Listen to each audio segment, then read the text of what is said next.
Chapter 1081. Ollie glanced at Xiaomi with a gloomy expression. He was also very dissatisfied with Xiaomi's tone and attitude. It was as if aside from Arbor, no one else was worth anything in her eyes. It was a little infuriating. Xiaomi shrugged and retracted her gaze. Then, she walked to the side with Gong Sun Lai and sat down. She closed her eyes and continued to cultivate. In the past 2 days, the mystic energy in the entire Mystic Beast secret realm had thinned considerably. However, they could instinctively feel that the waves of energy coming from the small house were continuously filling the void of mystic energy here. Such a powerful object, it had to be the 10,000-year-old Xuanji core. On the other side, Arbor was carried by the giant ape's arm the entire way. She watched speechlessly as the ape moved and leaped through the lush green forest and quickly arrived in front of a small house. This small house had red walls and black tiles. There was a red copper bell hanging from the door.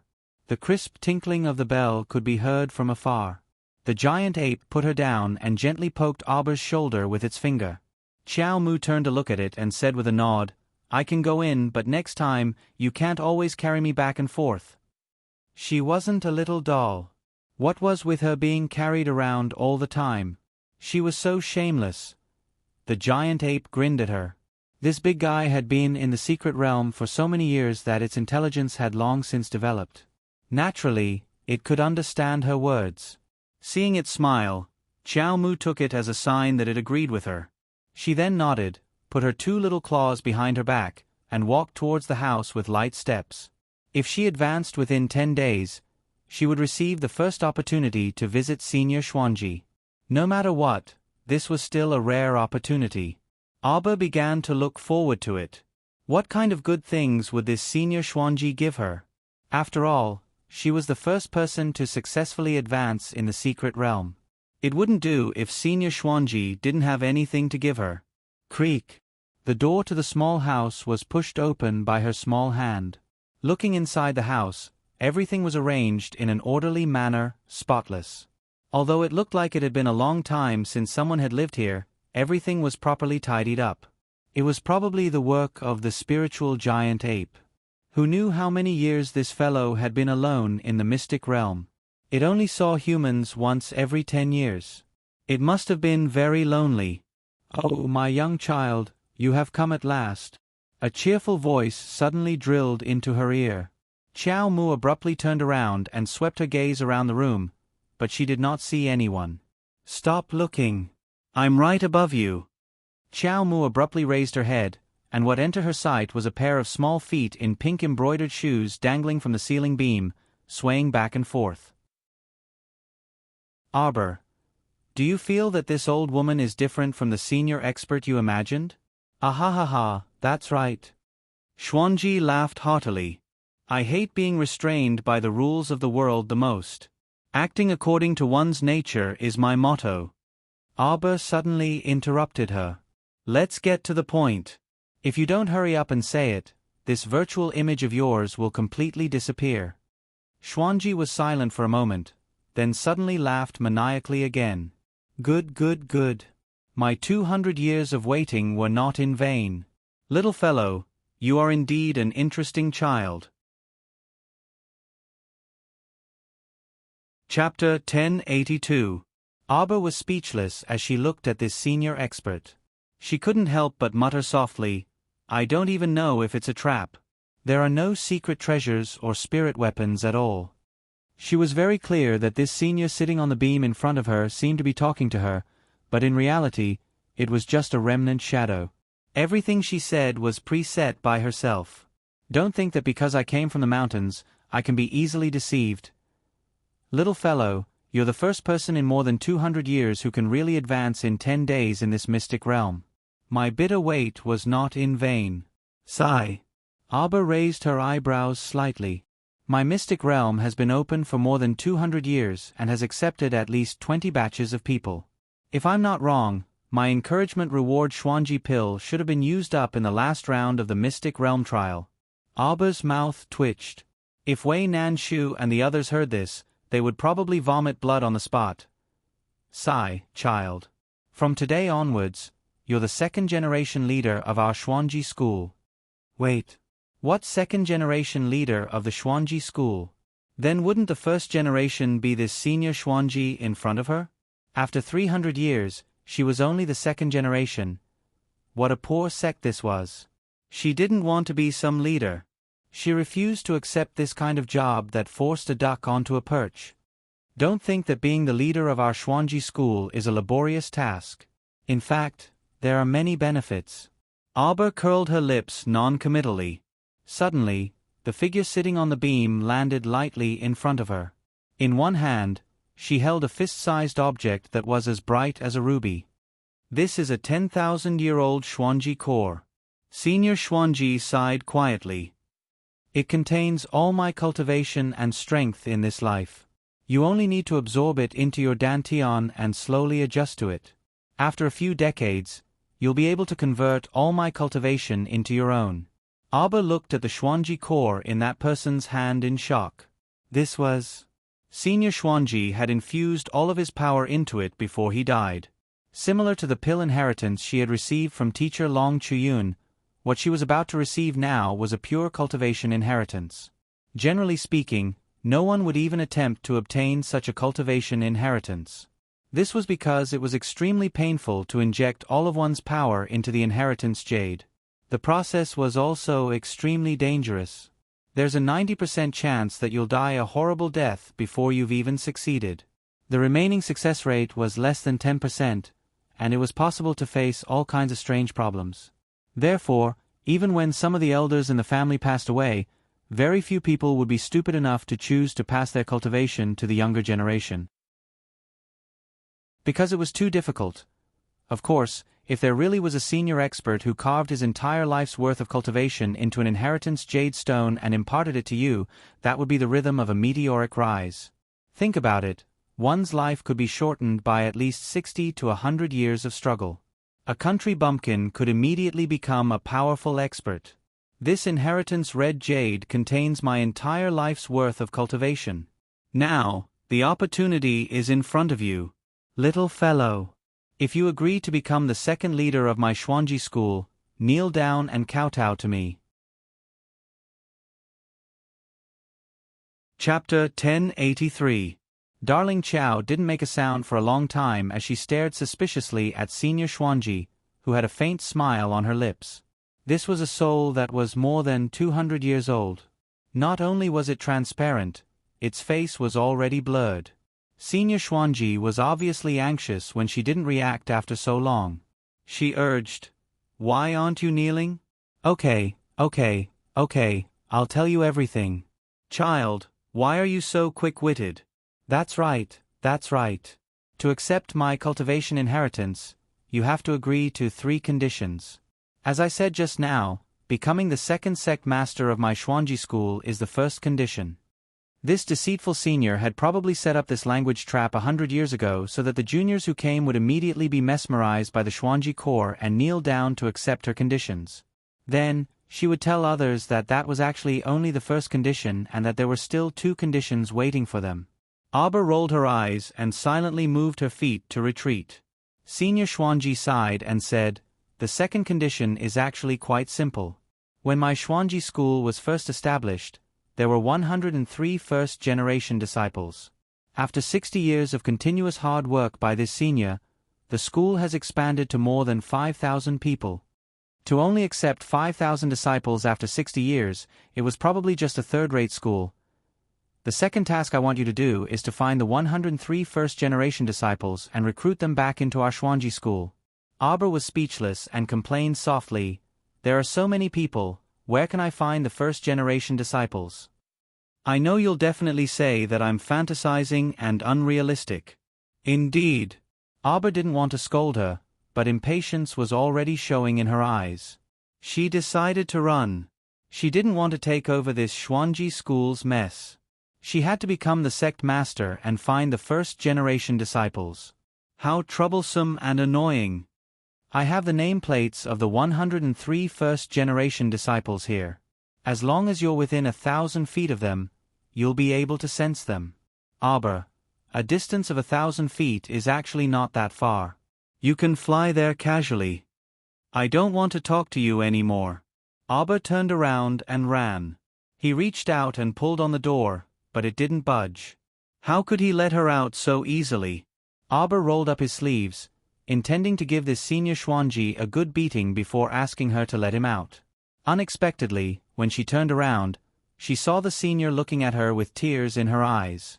Although her face was blurred, she could tell that she was heartbroken.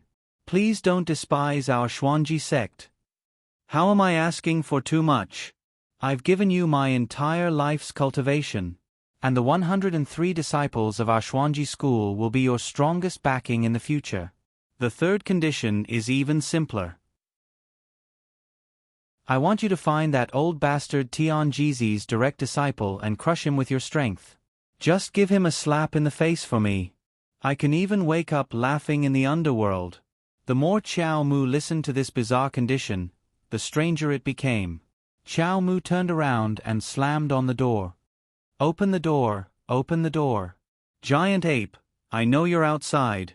Hurry up and open the door. Otherwise, she would tear down this lousy place. Just agree to my request, little fellow. Other than the Xuanji core, I can also give you all the entrance fees I've collected from the 20 batches of people who entered the mystic realm. Aber, I'm actually speechless. Chapter 1084. So this person had cheated so many people of their spirit weapons and dharma treasures so that they could be offered to her as a tribute. She really had to thank her entire family. If Senior Xuanji had a physical body right now, she would definitely be hugging her leg and crying. Aber turned her head and shot her a displeased glance, resolutely refusing to accept this 10,000-year-old Xuanji core. No problem, she already had the essence soil. She just needed to fuse it with her essence soil, and she would definitely be able to advance another level in a short period of time. That would be enough. As for Senior Xuanji's cultivation inheritance jade, she could be considered unlucky enough to enjoy it. With so many additional conditions, how could she be a patient person? No way, no way, no way. Our dear Xiao Mu shook her small hand vigorously and gave an affirmative answer. I won't accept it. She was about to turn and kick the door open when suddenly, a green vine shot out from her wrist and automatically coiled around the Xuanji core in Senior Xuanji's palm. Aber couldn't stop it in time. She watched as that cheating tree directly sucked the Xuanji core into the mystic domain with a whoosh. She was shocked, stunned. Wasn't this crazy tree in seclusion? Could it be that the temptation of the Xuanji core was so great that it lured the little tree out of seclusion?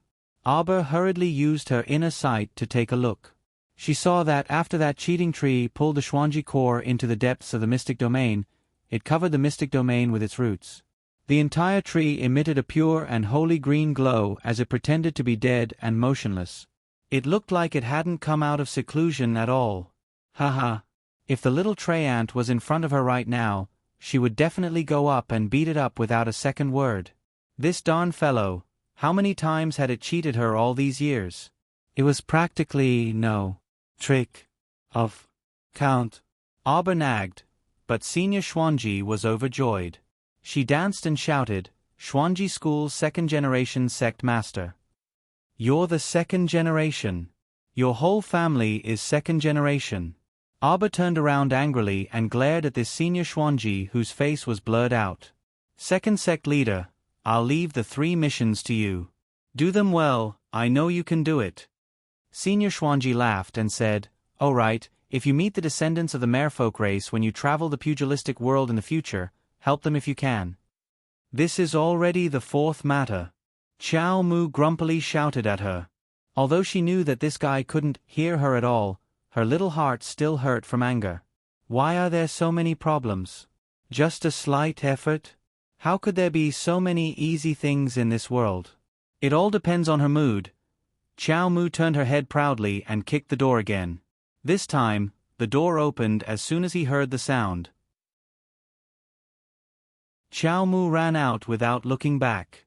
She heard Senior Xuanji call out from behind her, Second Sect Master, remember the mission I gave you. Especially if you meet Tianjizi's junior disciples in the future, you must give them a good slap in the face. Aber had already run far away, throwing the words of the Xuanji School's first-generation sect master to the back of her mind. She didn't know what kind of enmity this guy had with Senior Tianjizi, but he actually wanted her to slap Senior Tianjizi's disciple's face. And it had to be a good slap. What a baffling person. Sigh, as a baby, she really didn't understand the world of the senior experts. Arbor shook her head and ran out of the forest. Suddenly, she heard a roar from behind. Chapter 1085. Turning around, she saw the giant ape grinning widely as it crawled over to her on all fours. It tilted its fat head and smiled charmingly naively. "I'll walk by myself," Arbor said as she spread open her hand. The giant ape retracted its furry arm and glanced at her in embarrassment. Suddenly, it threw a pile of items in front of her. Arbor. What else could she say? Weren't these the entrance fees she had swindled from other people? The spirit stones that little Six Zheng had handed over.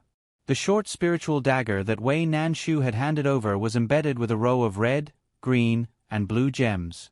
The demonic cult's holy maiden, Sikong Fuling, had given her 2 4-winged jade-eyed tiger canines. It really had everything that one could wish for. Xiao Mu rummaged through that trash pile and took out Wei Nanshu's short spiritual blade and another high-level mystic weapon bow and arrow. She placed them in her hands to cushion them. She hung the short dagger on her waist and carried the bow and arrow on her back. As for the rest of the pile, Arbor didn't refuse anything and put them all into her inner world. Sigh, she really had to reluctantly accept a pile of scrap metal. The giant ape tilted its head and grinned happily as it watched her skillfully put away the items. It then turned around and led her through the valley, returning to the place where everyone was gathered in a short while. Seeing her return, Xiaomi happily went up to her. "Younger sister, did you get your reward?" Arbor showed her the bow and arrow on her back and the short dagger on her waist. Xiaomi was delighted to see them. "Not bad, not bad. A mystic weapon and a spiritual weapon. This Senior Xuanji is really quite generous." Arbor inwardly disdained her. That person didn't give the reward for nothing. There were still 1, 2, 3, 4 lousy conditions. However, her expression didn't change, and she still wore a stoic expression as she nodded reluctantly in agreement. At this time, Wei Nanshu suddenly shot in front of Arbor, his eyes staring intently at the short dagger hanging on her waist. F***CK, wasn't that the spiritual weapon he handed over to Senior Giant Ape? At this moment, it was actually hanging on the little girl's waist. The row of red, blue, and green gemstones on the scabbard was custom-made by him. Every single one of them was extremely valuable. Naturally, he could recognize it at a glance. Wei Nanshu was fuming with anger. He pointed at the dagger hanging on Arbor's waist and angrily asked, "Why do you have this? What are you doing? Red eyebrows and green eyes staring at my sister. Are you tired of living?" Without another word, Xiaomi stepped forward and defended him. A grown man yelling at a little girl. "Isn't it very interesting? You. Get out of the way." Wei Nanshu said angrily, "I gave this dagger to Senior Giant Ape 8 days ago. Why are you here now? A reward." Arbor looked at him as if he was an idiot. Wei Nanshu choked on her words and didn't know what to say. The dagger was indeed his, but he had already handed it over to the giant ape. Now that Senior Xuanji insisted on giving the dagger to Miss Chow as a reward, what could he do? Other than forcibly suppressing his anger, he had no other choice.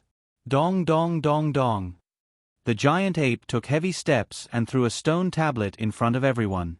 Written on it, "In this round of trial, you will be thrown into the cold pond. As long as you can persist in the cold pond for 7 days, you will have the opportunity to meet Senior Xuanji. Work hard, do your best. Secret treasures and spiritual weapons are all waiting for you in front."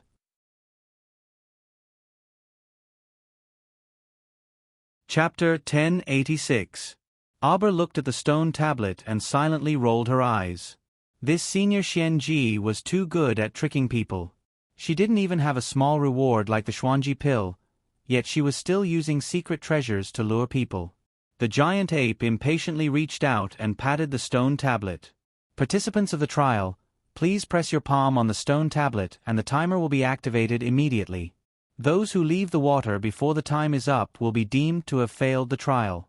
This time, even the usually bold and reckless idiot Bai Li hesitated a little. He and his sister Bai Li Zhan looked at each other. If you don't participate in the second round of the trial, you will be forcefully transported out within 5 days. Fan Qiuming gritted his teeth and stepped forward. There is no other choice. Hong Bori saw that even Fan Qiuming, this timid opponent, had gone up to press his palm and hurriedly walked over, unwilling to be left behind. The two of them pressed their palms one after the other, then their bodies were enveloped by a white light and they were immediately transported out. Aba watched them leave one by one and exchanged glances with Xiaomi. She walked over to her side and stuffed a fire talisman into her hand. Don't force yourself. Xiaomi nodded and was transported out in the next second. Aba saw that the surroundings were empty and everyone had left. She took out a meat bun from her inner world and took a bite. She turned her head and saw the giant ape baring its teeth at her and putting on an exasperated expression. Aba hurriedly looked down at herself. What's wrong, what's wrong? She had already advanced a level.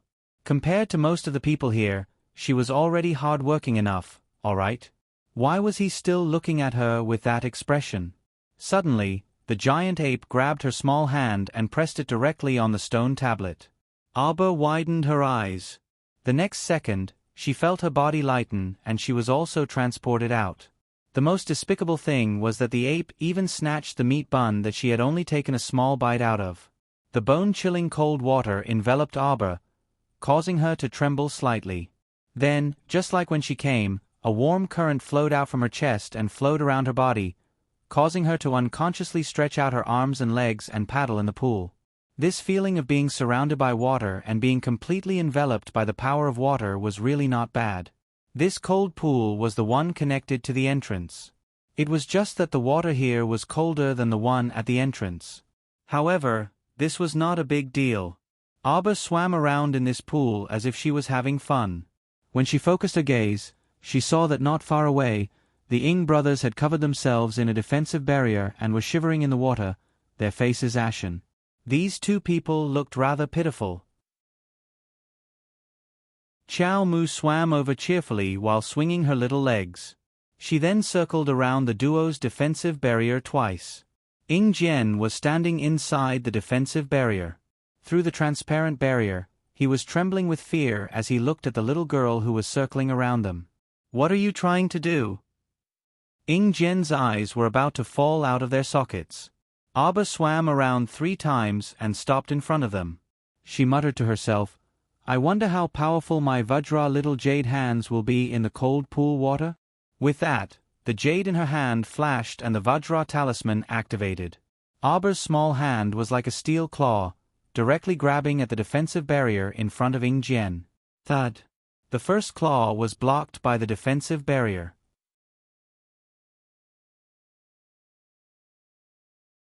Chapter 1087. Aba's eyes lit up. Unwilling to give up, it stretched out its claws again. A second claw, a third claw. Upon seeing this, the third prince, Ing Fa, had already quietly retreated into the depths of the water. Although the water pressure in the deep waters increased and the amount of profound energy required to maintain the defensive barrier would definitely be greater, the most important thing right now was to leave this little devil's claws. Stop joking around. Did this little devil think that this defensive barrier was indestructible? That would consume a lot of profound energy. Not only did it have to withstand the water pressure, but it also had to withstand the little devil's attacks.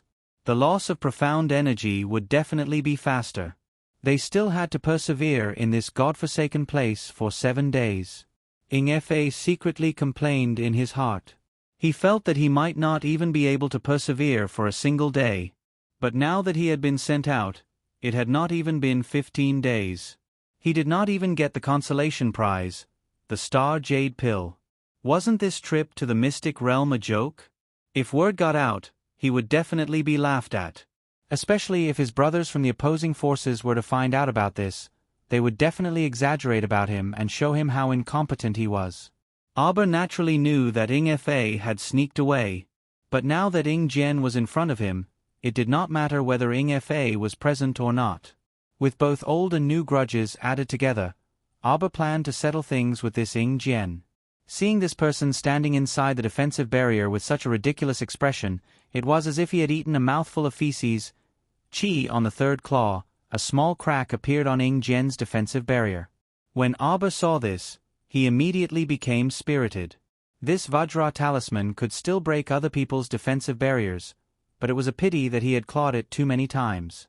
On the eighth claw, the defensive barrier on Ing Jian's body suddenly cracked.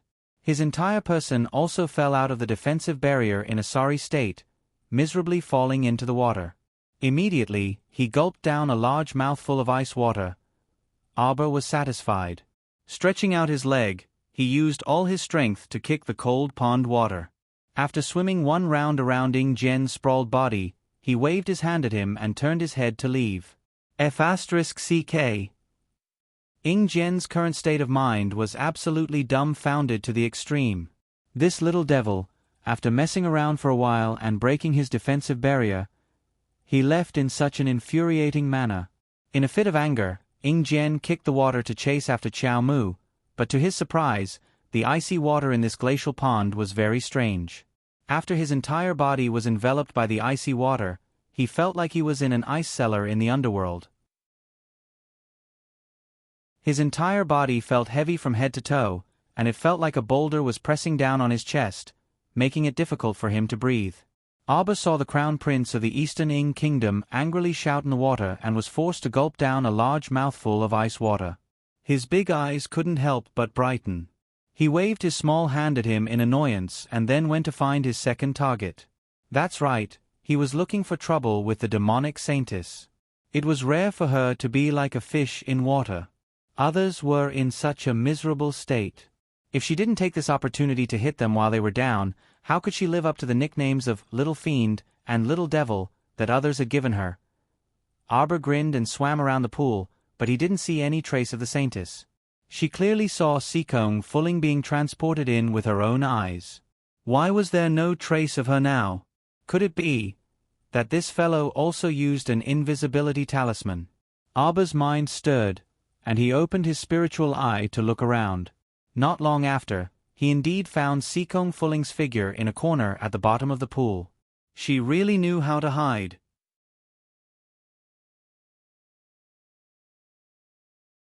Chapter 1088.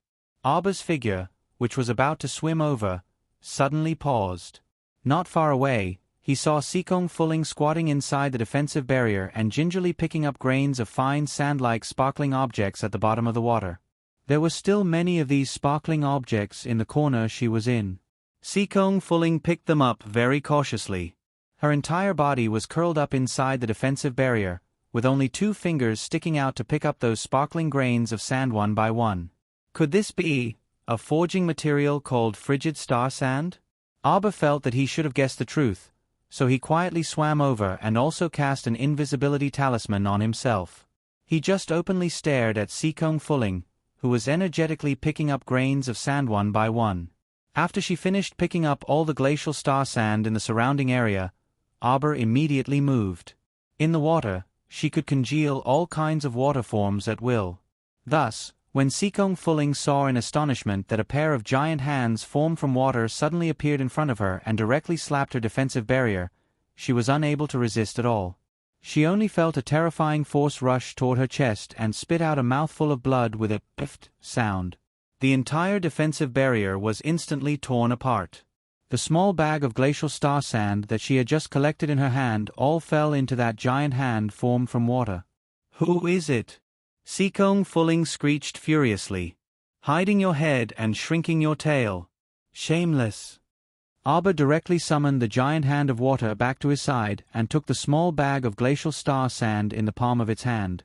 Opening it, he saw that there were as many as 50 to 60 grains of glacial star sand. He was instantly overjoyed. She didn't know how to forge weapons, but she couldn't resist people who liked to prattle in her ear when they had nothing better to do. Something like, "If there are any such materials, I can help you continue to improve the feral." I guarantee that you'll be even more adept at it. Aber happily put the glacial star sand that Sikong Fuling had painstakingly collected into his inner world.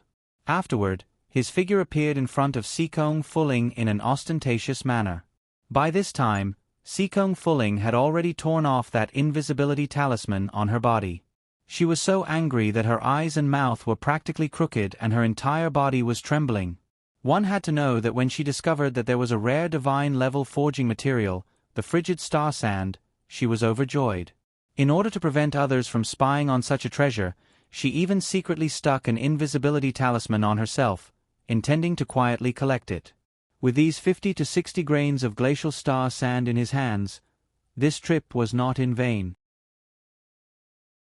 It should be known that frigid star sand might not be of much use in their lower star fields, but in the middle 6 prefectures, a single grain of frigid star sand could be auctioned off at an astronomical price. After all, in a lower star domain like Sikong Planet, mystic weapon masters had already become legendary figures. Those ordinary weapon masters who only knew how to forge ordinary weapons would have no use for this kind of god-grade forging material even if they were given it. Sikong Fuling was really about to explode from anger at this moment. She had never seen such a vile, wretched girl. She had obviously snatched someone else's things and still looked at you with an innocent expression. This face was really infuriating. If she hadn't known that Sir Cult Master valued this darn girl in front of her, she would have thought of a way to get rid of this wretched girl long ago when they first met. This would also prevent her from being so angry that she would ascend to heaven and leave her body. Return the frigid star sand. Sikong Fuling took a deep breath. It's useless to you even if you want it. Aber blinked and shook his head very resolutely.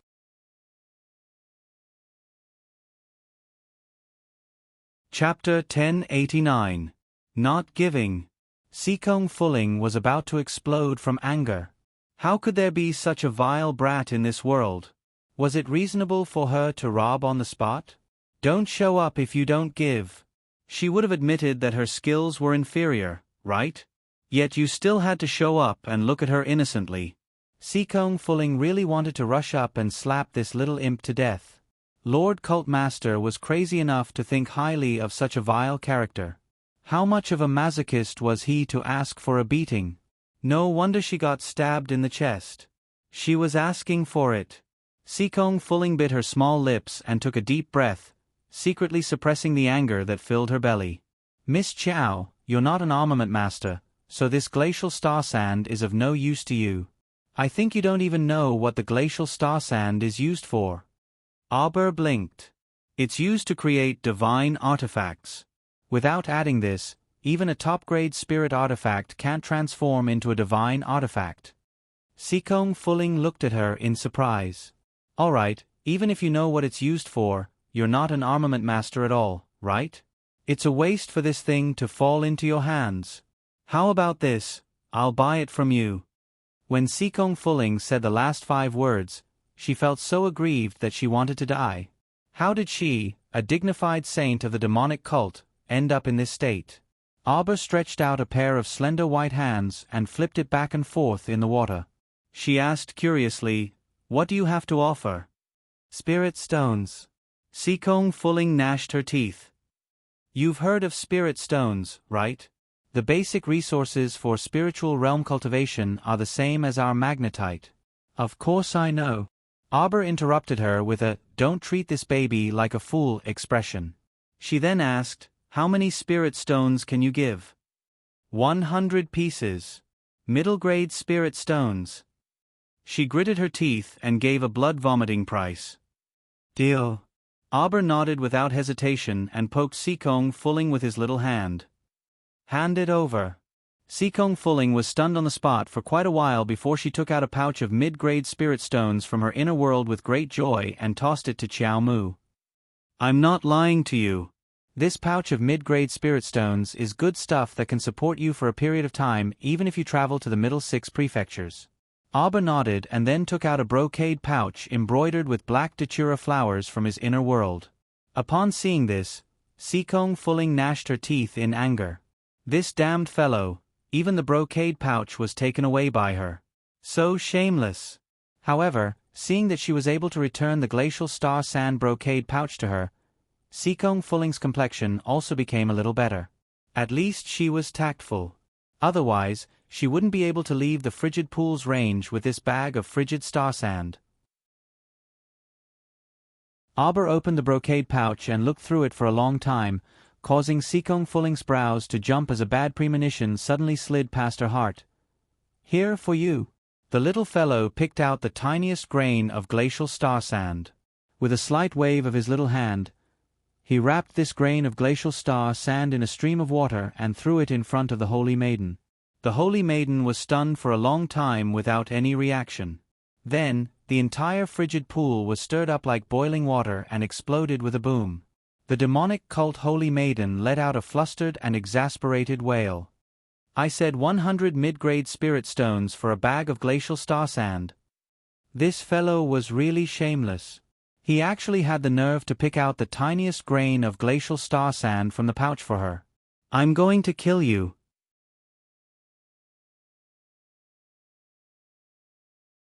Chapter 1090. Why didn't she ascend to the heavens? 100 mid-grade spirit stones actually gave her a speck of glacial star sand that was comparable to a speck of dust. She really didn't want to pay for infuriating people to death, right? Seekong Fulling was so angry that her chest heaved up and down as she panted heavily within the defensive barrier. She abruptly struck her palm into the water, and a huge wave crashed toward Arbor. Arbor escaped more nimbly than a fish. Kicking her 2 small feet in the water, she turned around and swam toward the surface of the glacial pond. How could Seekong Fulling allow her to escape after taking the benefits? With a furious roar, she unleashed her greatest underwater potential. Kicking her legs, she injected mystic energy into the defensive barrier while vigorously paddling in the water, chasing after Arbor with a face full of resentment. The other people in the glacial pond had long sensed this unusual movement. Ingefei's first suspect was that fellow Arbor. But hearing the fierce roar, it seemed to be that saint of the demonic cult, Her Excellency Seekong Fulling. Could it be that this Prince Mo consort bullied Seekong Fulling again? Heavens! Just how vile was this person's temperament? Never mind that she bullied their eldest crown prince, but now she even dared to shit on Seekong Fulling's head. She was truly reckless. When Seekong Fulling fought with her just now, she lost by half a notch. Did that crown princess think that Seekong Fulling's cultivation was inferior to hers? She was the saint of the demonic cult and had countless trump cards in her hands. She definitely hadn't used her full strength yet. They should let that Prince Mo consort try kicking an iron plate so that she wouldn't always look at them with disdain and find trouble with them all the time. A huge wave rushed toward Arbor's back. As if she had a pair of eyes on the back of her head, when the huge wave was less than an inch away from her head, a huge palm formed from water directly slapped down that sky-high wave. Arbor kicked the water and swam freely while turning her head to glance at that fellow Seekong Fulling from time to time. Seeing that she was a little far away from her, she stopped and waited for her on the spot. Seeing that she was chasing after her, she hurriedly kicked her little legs and swam a few more times. After several times, Seekong Fulling was exhausted and battered. Her beautiful eyes glared angrily at the little imp in front of her through the heavy mist. If she could grab that brat's head right now, she would definitely press him to death. This damned brat was truly infuriating, but she couldn't do anything to him. This was what made Seekong Fulling most depressed. Suddenly, a huge black shadow appeared in the mist. Its bell-like eyes stared straight at him. If not for Seekong Fulling's audacity, she would have been frightened to death by it. The giant ape stretched out its drenched arm and picked up Xiao Mu, who was causing trouble everywhere. It was as if it was glaring at a disobedient child, and the anger in its eyes was too tangible for its own good. The giant ape's thoughts right now were probably, "I told you to train properly in the water, but you're messing around everywhere and having so much fun." Was this appropriate? Arbor pursed his little mouth and protested, "I've already discussed with you that you're not allowed to carry me around in the future?" The giant ape carried the little fellow away from Seekong Fulling and the others and tossed her into a corner at the bottom of the water. Then, it sat down in front of him like a freaking mountain and blocked the space around her. "That's enough."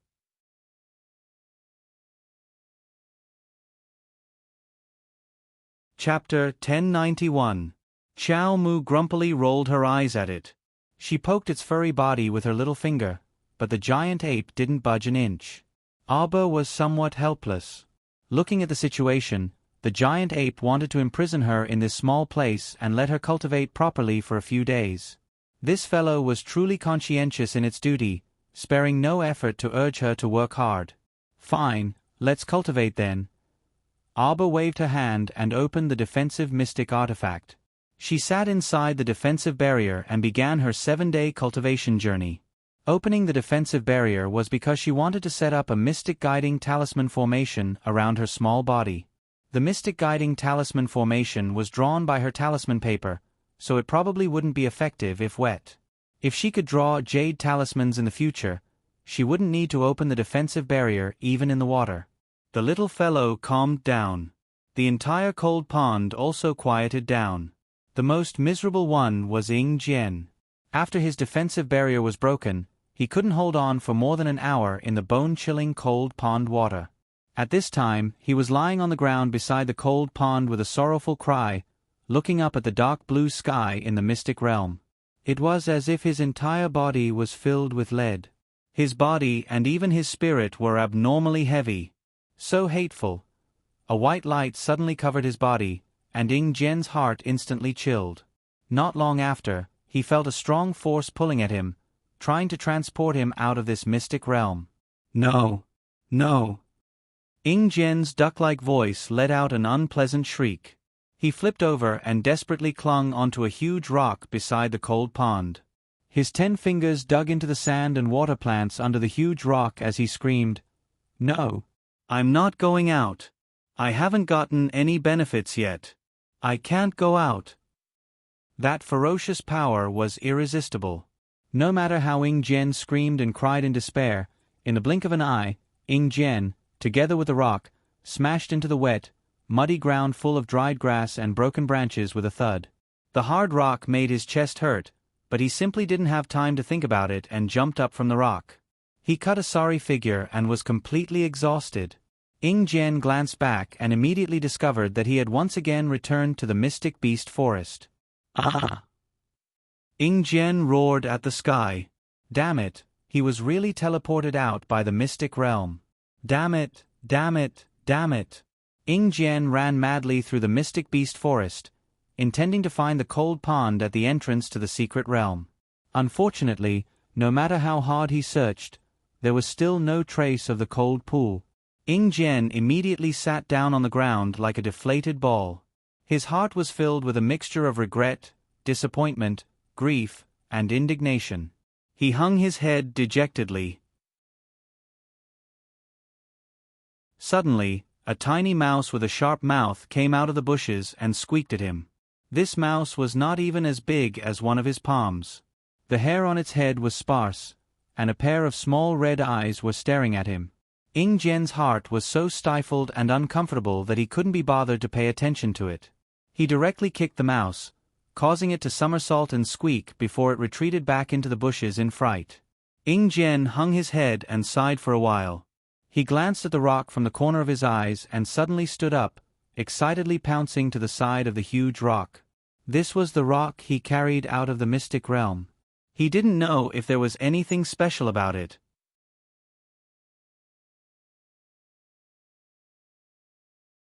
Chapter 1092.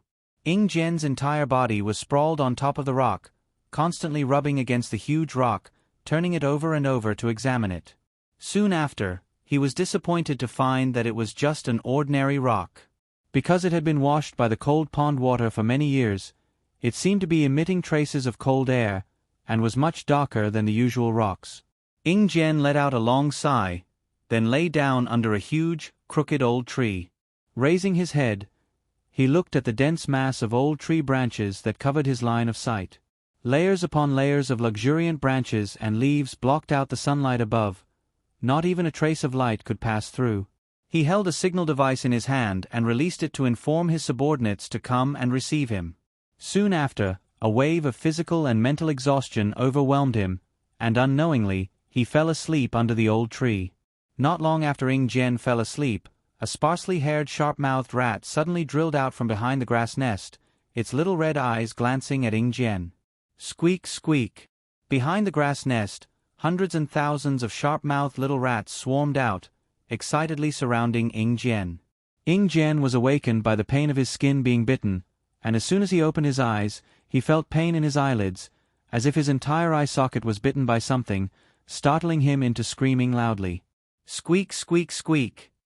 The group of rats rejoiced, and at this time, there were close to 10,000 rats crazily surrounding Ing Jian. Ing Jian's eyes were dark, and he fiercely chopped out 2 palms of profound energy, but how could it be so easy to disperse a group of over 10,000 rats? After hitting a few dozen, the remaining thousands and tens of thousands of rats swarmed over, covering the sky and covering the earth, giving him almost no time to breathe. In a split second, his entire body was submerged in the shape of the Chinese character. If one looked down from a high altitude, they would be able to see that Ing Jian's body was completely covered by the dense group of rats, and in the blink of an eye, his 4 white and chubby arms and legs were gnawed until only 4 bones were left. Very quickly, Ing Jian's screams were drowned out by this group of rats. After about half an hour, when Ing Jian's subordinates found their master's location using the signal device, other than a thick layer of withered branches and leaves, they didn't see anything else. The few of them exchanged a strange look and automatically spread out to search the surrounding area. My Chow's section break. 3 days later.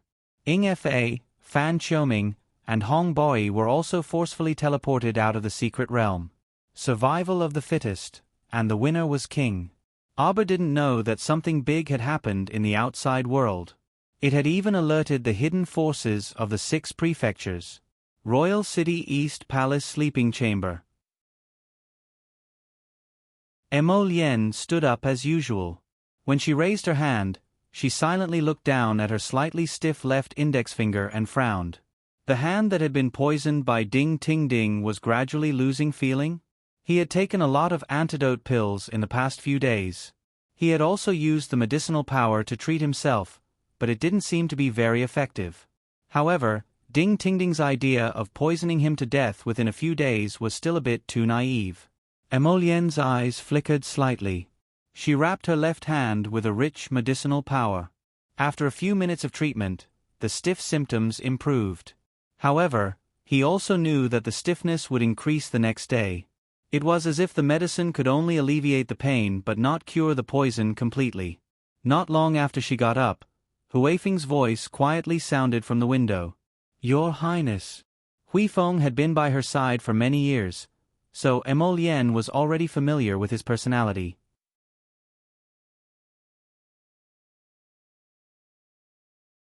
Chapter 1093. The sky had just brightened when he arrived. Although his tone was gentle, there was a hint of urgency in it. Something big must have happened. Come in. At Prince Mo's command, Huifeng floated in through the window and bowed without looking sideways. Your Highness, something big has happened. Emolienne turned to stare at him. Why are you so alarmed? Huifeng hurriedly spilled the beans and quickly said, This morning, Simon Manor's high priest announced an exciting piece of news. He said that he divined that a bloodfire phoenix egg will be born in the Mystic Beast Forest within the next few days. Simon Manor, one of the 4 great manors, had never cared about the mundane world and was even more reclusive than Yushio Manor. Why would it suddenly? What else did he say? Huifeng shook his head. Nothing. He only said that the bloodfire phoenix egg will be born in the Mystic Beast Forest at a certain time, but he didn't mention the specific time. Even so, it's already caused all sides to become restless and restless. The 2 sects, 5 factions, 4 great manors, and 8 great patrician families have all made a move. In addition, aside from Shuntian Prefecture, the other 5 prefectures have also made a move. Ani Prefecture and Luotian Prefecture in particular have each sent an extremely powerful team to the Mystic Beast Forest, planning to fight over the bloodfire phoenix egg. Emolienne's handsome face darkened slightly, but then she seemed to have thought of something, and her expression softened. Let them be. In any case, Jojo is still inside the secret realm right now, so he won't run into those people. Yes. Keep a close eye on them. Emolienne curled his lips into a cold smile. Come inform me when the people of the 5 prefectures are fighting to the death and both sides are wounded. Huifeng cracked a smile and nodded in understanding. Yes, Your Highness. At the same time, Arbor, who was completely unaware of what was happening in the outside world, was quietly immersed in the world of cultivation. Inside his conscious, the 12 jade slips that had been rolled into a ball suddenly lit up. The 6th jade slip flew out and unfurled. Lines of small characters appeared on it and were quickly absorbed by Arbor. Xiao Mu abruptly opened her eyes, joy creeping into her eyes. The 6th jade slip of the golden talisman jade tome was opened at this moment. Arbor sat cross-legged inside the defensive barrier and took out a gold-beaded talisman pen. He summoned a dozen blank ebony pieces and began to draw new talismans. There were quite a few new talismans that he had learned, such as the teleportation talisman, the earth talisman, the wood talisman, and the thunder talisman. In addition, there was also a strange and special talisman, rapid cultivation talisman. She first drew a teleportation talisman. She had already tested the magical effects of this kind of talisman before. That's right, it was inside the Great Sea Monastery's pacification pagoda. Xiao Mu took out 2 talismans brimming with blue light and tossed one to Aoi.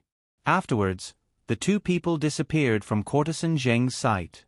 At that time, they had used teleportation talismans to directly move from inside the pagoda to the monastery's rear courtyard. After that, she quietly went to the Nimpan Tower from the backyard, looking for an opportunity to angrily insult Princess Anam. The 2 teleportation talismans from before were the welfare demonstration talismans given by the golden talisman jade tome. Arbor had always regretted that she couldn't draw a teleportation talisman because she thought it was very useful. Now, she could finally draw one. Teleportation talisman. Move to a single person within 2 li. This was the property of a high-level talisman. Arbor suspected that when she could draw yellow-grade or even black-grade talismans in the future, she might be able to modify this teleportation talisman into a directional movement.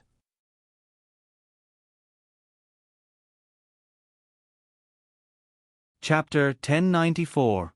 However, it wasn't bad to be able to move 2 li in a fixed direction now. It was just that sometimes, if she wasn't oriented, she might fall into a nearby pond. But that wasn't a problem. It was fine as long as the teleportation talisman was useful. Arbor pursed her lips, unable to hide her good mood. Squatting inside her defensive barrier, she carefully drew the talisman in her hand. As for the Thunder Spirit Talisman, Wood Spirit Talisman, and Earth Spirit Talisman, their effects were similar to the Fire Spirit Talisman and Water Spirit Talisman, but their attributes were different. In this way, she had gathered all of her high-grade 5 spirit talismans. Even if she couldn't comprehend the power of the 5 spirits, with the 5 spirit talisman, she could still trick others in a battle. Thus, this kind of 5 spirit talisman was extremely popular in the middle 6 prefectures and even the upper 3 provinces. Because high-grade talismans could be activated with mystic energy, even a low-level mystic cultivator could inject mystic energy to use this kind of 5 spirit talisman. It was definitely an excellent talisman for protecting one's life at home. After drawing several dozen of each of the newly learned talismans, Arbor started to ponder how to draw that strange rapid cultivation talisman. Talismans and talismans were basically born from the same root, so to Arbor, they were all the same when drawn. It was just that most talisman masters were more vicious and evil, so they were looked down upon by people of the righteous path. However, this kind of rapid cultivation talisman couldn't be considered a harmful item. It was just that the usage of this talisman was very strange. Its description was as follows: Rapid cultivation talisman, the user will seal off their 5 senses for 15 days, completely isolate themselves from the outside world, lose their 7 emotions and 6 desires, and block off all of their original memories. In the depths of their mind, only one thought would be generated, and that was, cultivate, cultivate, cultivate. Continue cultivating. For 15 days, it will absorb all the power between heaven and earth to the greatest extent. Mystic energy absorbs mystic energy, spiritual energy absorbs spiritual energy, and even, this rapid cultivation talisman was really strange. In the past, when she studied talismans and talismans, she had never seen such a detailed explanation.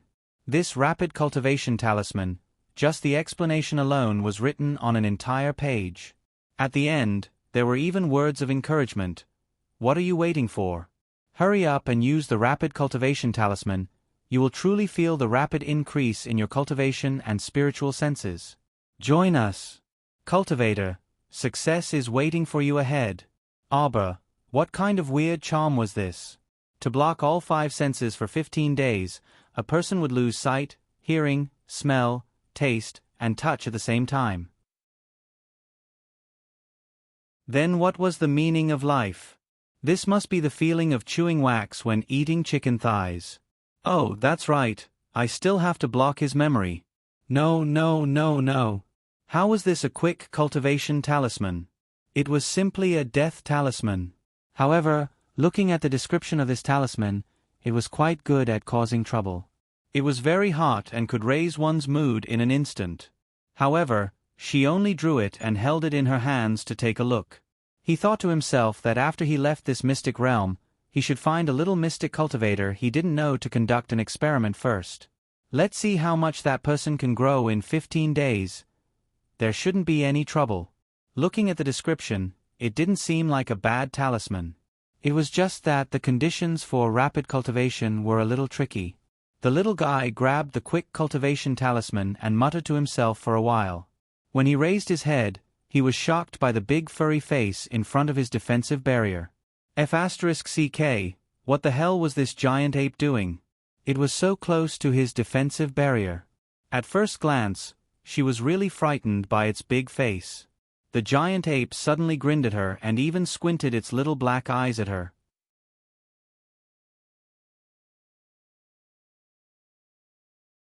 Chapter 1095.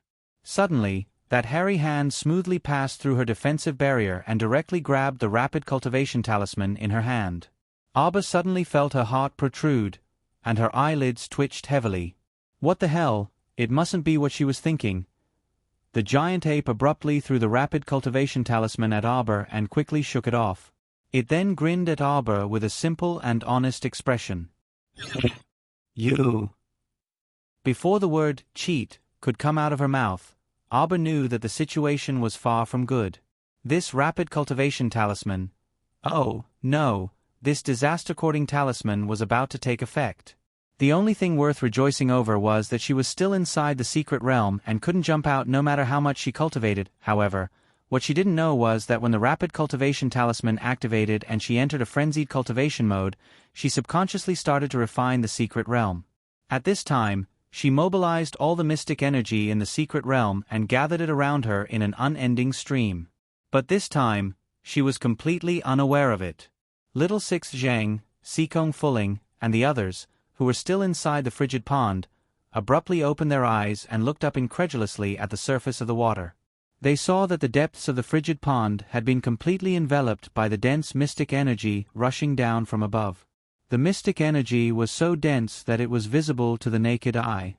Clumps and clumps of mystic energy sank into the water and vigorously rushed toward the nooks and crannies of the frigid pond. The giant ape kicked its legs with joy and roared a few times to express its joy. At this time, Arbor was already completely immersed in a frenzied state of cultivation. She didn't know that the entire frigid pond was being stirred up by her, and the frigid pond water was rushing straight up. PFFF. Under the pressure of the powerful mystic energy, Bailey Wu, Xiaomi, and Aikido's young lady, Akir, were the first to be unable to resist. They even spat out a mouthful of blood and rolled out of the frigid pond. Immediately after, the 3 of them were caught by the secret realm and instantly thrown out. Wei Nanshu, Jin Hongwan, and Ali were also thrown out of the secret realm. When they appeared in the mystic beast forest, they immediately vomited a few mouthfuls of blood with bitter expressions. She only felt that her heart and lungs were being squeezed by that terrifying profound energy, making it extremely unbearable. In the entire mystic realm, apart from Arbor, only Sikong Fuling, Qin Susu, Duan Siren, Little Six Zheng, and Bailey Zhan remained. These 5 people withstood the enormous pressure and tried their best to take a share of the thick profound energy. However, the truth was just that frustrating. They clearly saw such a dense profound energy hanging above their heads, but they couldn't even enjoy a trace of it. This was like a person who had walked into a gourmet shop. There were hundreds of different types of delicacies in front of him, but his stomach was not good. He couldn't even swallow the plain porridge and side dishes. That was how sad it was. Under their helplessness, the 5 of them successively jumped out of the wintry pool, and then they glanced at each other, and all of them were extremely helpless and speechless. A moment later, the 5 of them were also teleported out of the secret realm. Before parting, Duan Siren sighed and said, "I didn't expect that after entering the Mystic Beast Forest secret realm this time, I didn't even obtain a Xuanji pill as a reward. What a failure." When the others heard this, they couldn't help but smile wryly. It went without saying that their hearts were filled with disappointment. At this time, Arbor was like a whale sucking in water, continuously absorbing the dense profound energy in this place. It wasn't until a day and night later that it completely absorbed all the profound energy in the entire area. Rumble! The mystic realm then collapsed.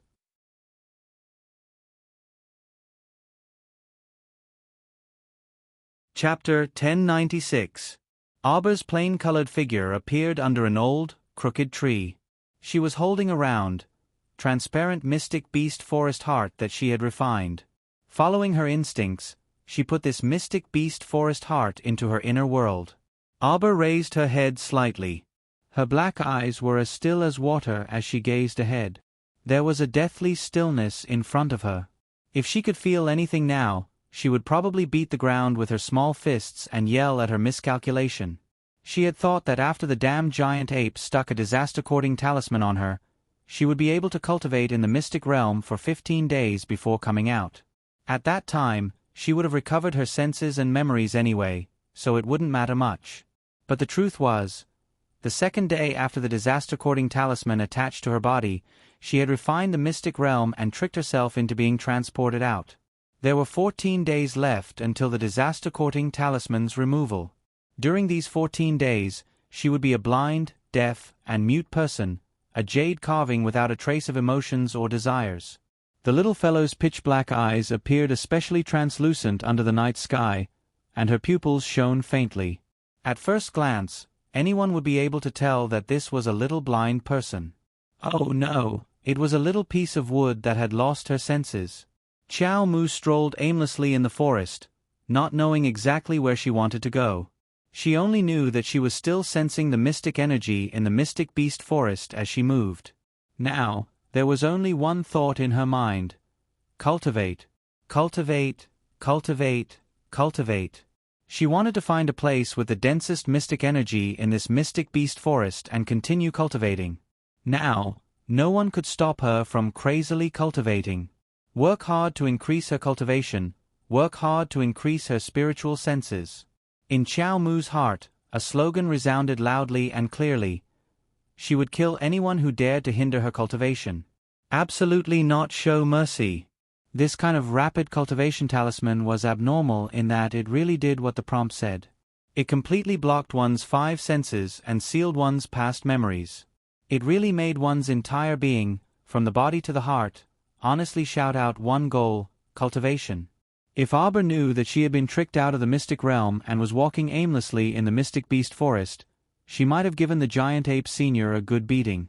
At this time, many adventurer teams had gathered in the periphery of the mystic beast forest after hearing the news. Of course, they were here for the rarely seen Bloodfire Phoenix Egg. How formidable was Siming Manor's high priest! He had divined that the Bloodfire Phoenix Egg would descend into the mystic beast forest in the next few days, so his words were definitely not false. Everyone came with the same goal, but there was only one Phoenix Egg. It was hard to say who would get it. The entire mystic beast forest was turbulent and unpredictable. The experts of the 5 prefectures had gathered, and the people of the Heavenly Tao sect, Daybreak sect, and the 5 factions were all rushing towards the mystic beast forest. When they received the news, they had already rushed over. However, it took them some time to get there. By the time the Heavenly Tao sect master, Situ Min, arrived with a group of Heavenly Tao sect disciples, the mystic beast forest was already bustling with noise and excitement. Brother Situ, Daybreak sect master, Liang Wanshan, led a group of disciples and cupped their hands at him. You've also come after hearing about the Bloodfire Phoenix egg, right? That's right, Brother Liang. Simon Manor's high priest doesn't easily make a sound, but once he does, it truly alarms the entire Seekong planet. Ha ha ha. Situ Min also laughed. I heard that even the people from the 4 great manors appeared together this time. It can be seen how attractive this Bloodfire Phoenix egg is.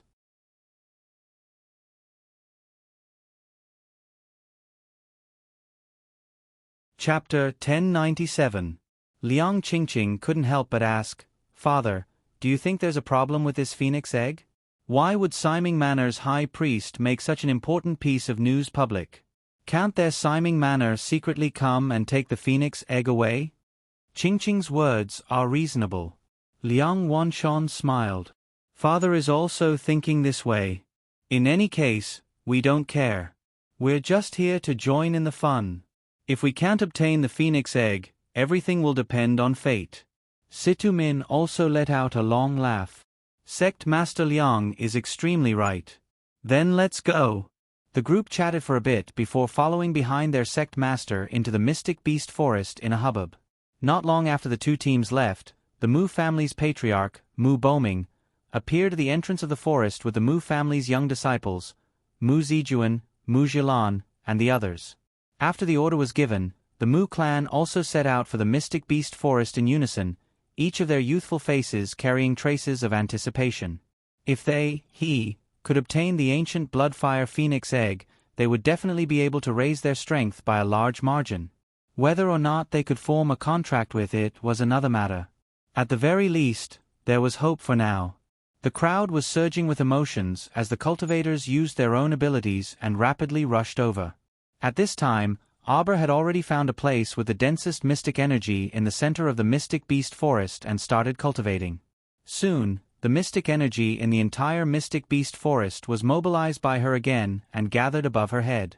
After using the Rapid Cultivation Talisman and absorbing all the mystic energy in the Mystic Beast Forest secret realm, her cultivation had already skipped the gradual attainment realm from level 13 Mystic Cultivator realm to the initial success realm. At this moment, she felt that she was about to break through the barrier of phenomenal success. With this kind of abnormal cultivation speed, breaking through from the initial success stage to the phenomenal success stage in less than a day and night, it would truly scare a large number of people to death. Cultivate, cultivate, cultivate. These words kept floating in Darling Chow's heart. She immersed herself in cultivation again without blinking. Although her 5 senses were completely blocked, her spiritual awareness grew abnormally ferociously. Originally, his spiritual sense was only at the 1st level, but in the past few days, it had crazily grown by 2 levels. Now, it had reached the 3rd level of spiritual sense. This was a rather outrageous matter. It should be known that an ordinary person's Xian sense was only about 60% of their cultivation. This was already considered not bad. In other words, a level 13 Great Mystic Cultivator's Mystic Conscious could be considered perfect if it reached level 7 at most. As for Arbor, although his cultivation had yet to break through to the spirit realm, his conscious had already broken through to the spirit realm, and his spiritual sense had already broken through to the 3rd level. Such a heaven-defying act was truly unique in the world. The growth of one's profound sense was much more difficult than one's own cultivation. This was something that everyone knew. What could it be that his profound sense could increase by 1 level in 1 or 2 days? That was absolutely impossible. Arbor cultivated diligently in the midst of this impossibility, wholeheartedly cultivating to the end. Inside the Mystic Beast Forest, huge waves had long since surged to the heavens. Moreover, the people from the 8 great patrician families had all come after hearing the news and were planning to try their luck in the Mystic Beast Forest. In any case, regardless of whether or not he could get the phoenix egg, it was just an activity. In other words, the important thing was to participate. The Mu family's patriarch, Mu Boming, and the Do family's patriarch, Do Heping, met in the forest and exchanged a few pleasantries with fake smiles.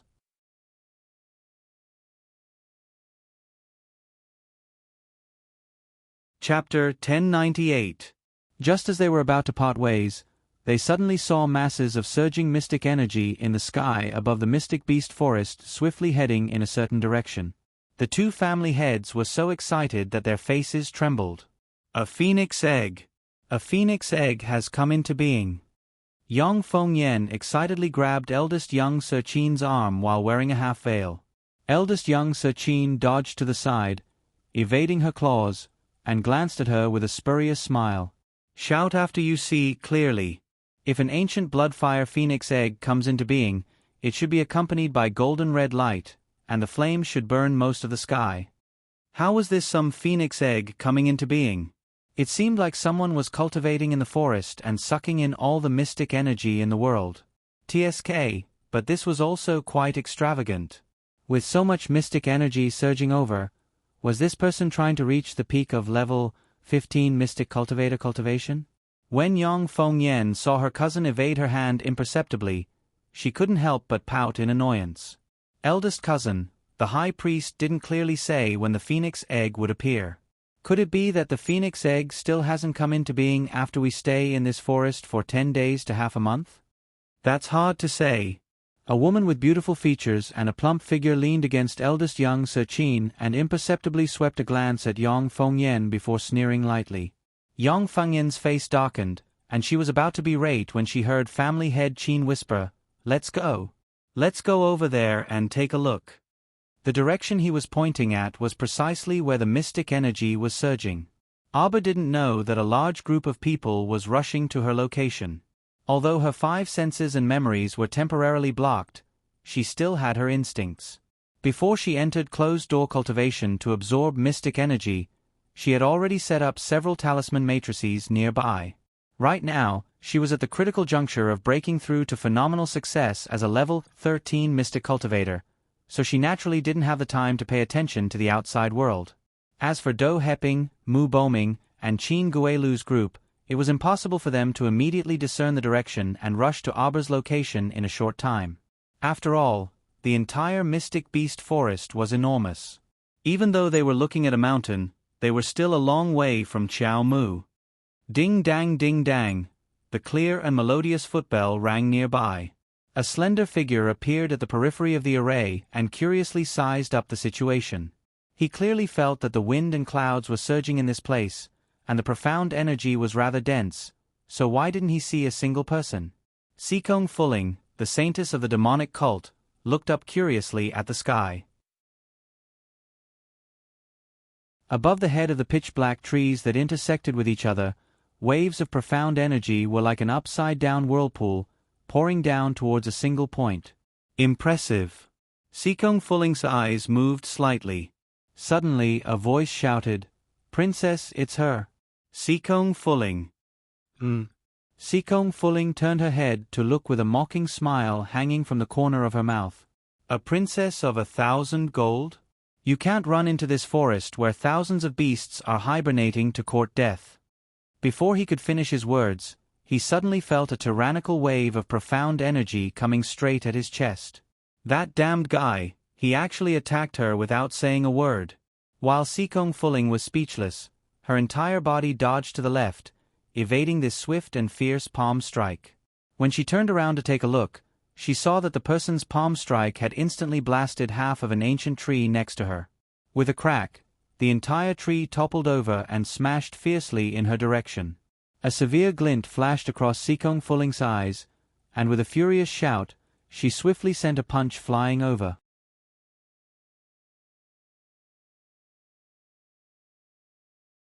Chapter 1099. Borrowing the force of her punch, Sikong Fuling swiftly leaped into the air, grabbed the ancient tree branch above her, and flipped to the top of the tree. Her charming eyes gazed frostily at the two women who were slowly walking out of the pitch-black forest. The woman in the lead was exceptionally bewitching. Purple shadows were drawn out around her eyes using a special flower juice, embellishing her beautiful little face even more incomparably gorgeous. Her long purple strapless dress trailed on the ground, perfectly outlining her lithe figure. She was a stunner, but unfortunately, her brain wasn't good, and she attacked indiscriminately. Sikong Fuling glanced coldly at the newcomer. "Who are you?" She didn't look like a princess from any country. How could there be a princess dressed so bewitchingly, like a prostitute from a brothel? Audacious! You actually dare to be so rude in front of our Raksha princess? Hurry and kneel down and kowtow to our princess to apologize. Startled, Sikong Fuling turned to look at the Raksha princess in disbelief. You're the Raksha ghost sect's Raksha princess? The Raksha princess gave her a bewitching smile, but there was no smile in her eyes. Apart from me, have you seen a princess more bewitching and beautiful than me? The Raksha princess' narcissism was unmistakable the moment she opened her mouth. Although Sikong Fuling also felt that she was very beautiful, she absolutely wouldn't be so shameless as to praise herself in front of a stranger. Thus, she chuckled, her laughter filled with mockery and contempt. The female disciple behind the Raksha princess bristled and jumped up. Princess, she's mocking you. The Raksha princess's lips twitched with a fake smile, and she instantly shot towards Sikong Fuling. No need for you to remind me. This princess has eyes and naturally can see it. Sikong Fuling, today is the day of your death. Enraged, Sikong Fuling attacked the Raksha princess's chest with a palm. You old witch! My demonic cult has no enmity with your Raksha ghost sect. Why are you suddenly attacking me? Humph! Little slut, you must be eliminated today. Don't say anything else. The Raksha princess blinked her beautiful eyes and directly reached out to grab Sikong Fuling's head. Sikong Fuling countered with a backhand strike and clashed with the Raksha princess's right claw. Following which, she staggered back several steps and forcefully suppressed the mouthful of blood that was about to flow out of her mouth. Damn it, what kind of cultivation does this Luo Sha princess have? She seems to be stronger than me. Heh, a mere level 12 mystic cultivator dares to strut around in front of this princess. The Raksha princess's cold and beautiful eyes stared at Sikong Fuling like a venomous snake. She clasped her hands together and raised a ball of dense profound energy light. Today, I'll let you have a taste of what it means to be inviolable. Ha ha ha ha. After saying that, she laughed heartily. Thinking that she could get rid of this little demoness today and win back her brother sect master's heart in a few days, the Raksha princess was in a very good mood. Sikong Fuling really fell for it even while lying down. How could she have known that the ghost princess was looking for trouble with her because she was reluctant to leave her sect master? She mistakenly thought that the sect master was unwilling to accept her, the Raksha princess's, good intentions because he was hiding the saint of the demonic cult in his heart. If she knew the truth, she would definitely tell this Raksha princess, Big sister. I'm begging you, you really found the wrong person. I've interacted with the sect master for so many years, but there's only sibling affection and no romantic love between us.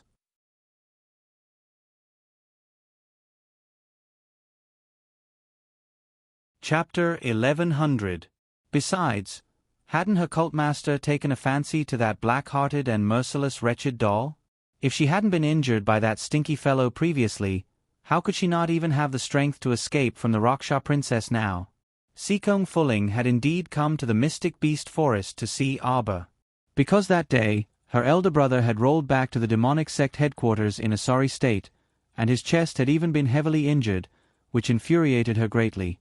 She had to come and see who exactly was so vicious to deal such a heavy blow to her cult master. Her original plan was to get close to this little brat and pretend to be on good terms with her. Then, she would take advantage of the latter's unpreparedness to stab her and avenge her elder brother.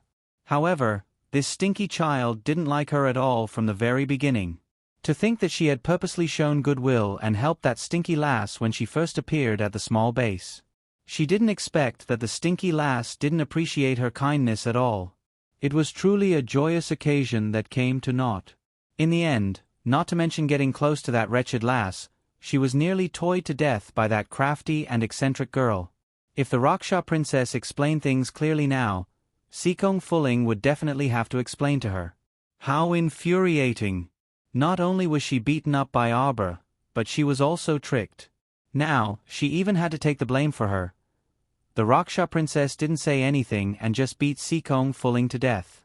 From the beginning until now, a smug smile hung on the Raksha princess's lips. Sikong Fuling, you, the holy lady, must die in this mystic beast forest today. The Raksha princess chased after Sikong Fuling and repeatedly struck her with mystic energy. You can't escape. F***ck.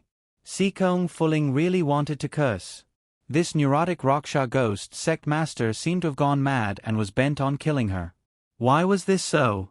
Raksha princess, don't bully me.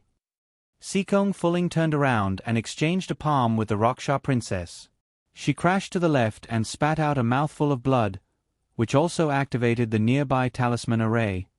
HM? The Raksha princess looked in astonishment at the 60 talismans that suddenly appeared around her. It was a binding talisman array.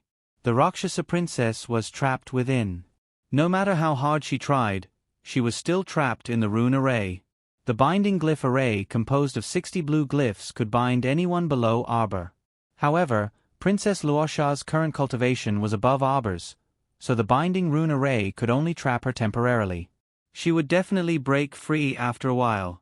Sikong Fuling cut a sorry figure. Originally, her clothes were very thin and translucent, revealing 2 tender white thighs. At this moment, he had been hooked by tree branches in the forest and chased all the way here by Princess Raksha like a dog. His clothes were already tattered beyond recognition, and he was almost naked. She hurriedly took out a red robe from her inner world and draped it over her body before looking up at the Raksha princess. Sikong Fuling's eyes flashed as a flute landed in her hand. Placing it to her lips, she immediately started to play the flute. When playing this dark phoenix demonic flute, one must use profound energy in order to bring out the best effect. It was a pity that her profound energy had been severely damaged twice in a row, and she was already an arrow at the end of its flight. When she played it, the effect was greatly reduced. Even so, Sikong Fuling still persevered. After all, she could tell that this binding talisman array could only trap Princess Luosha for a while and not for long. Once she broke free, it would be the time of her death.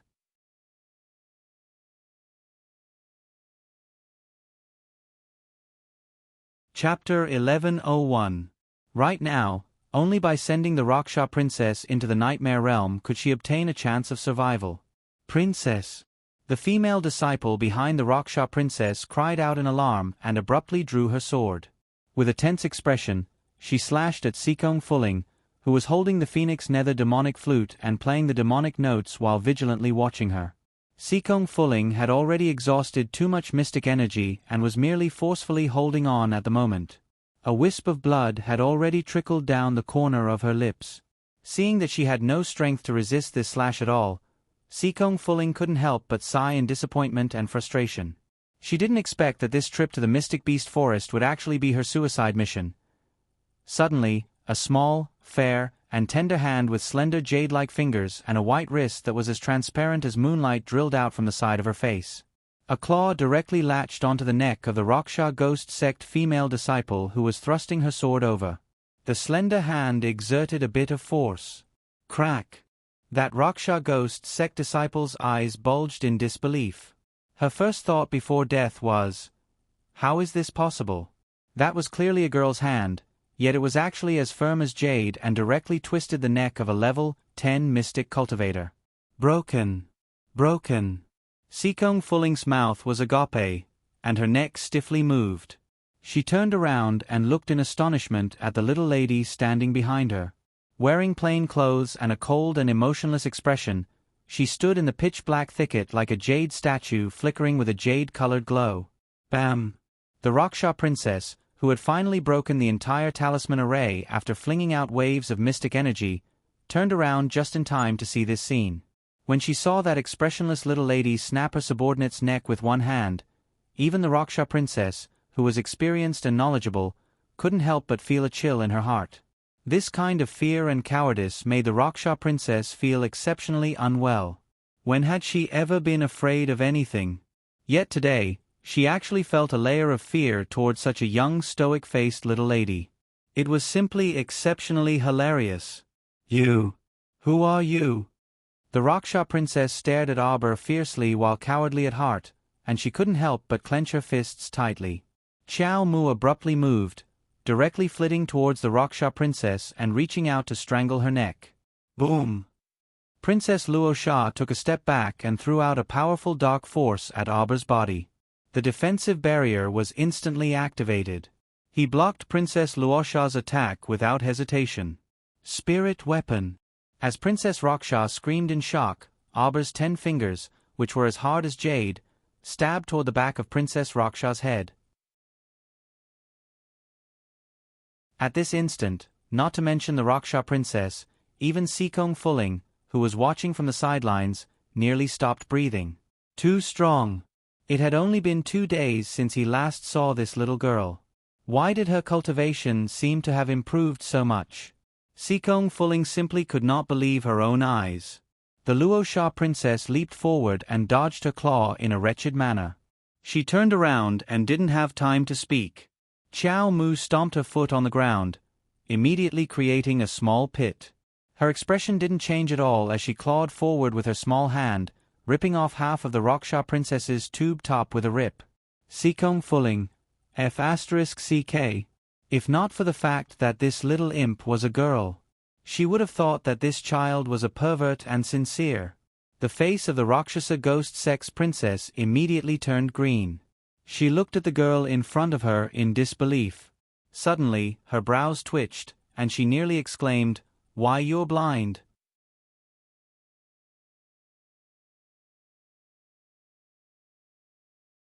Chapter 1102. Sikong Fuling looked over in shock and finally saw Aber's current expression. Her eyes were like 2 pools of cold water.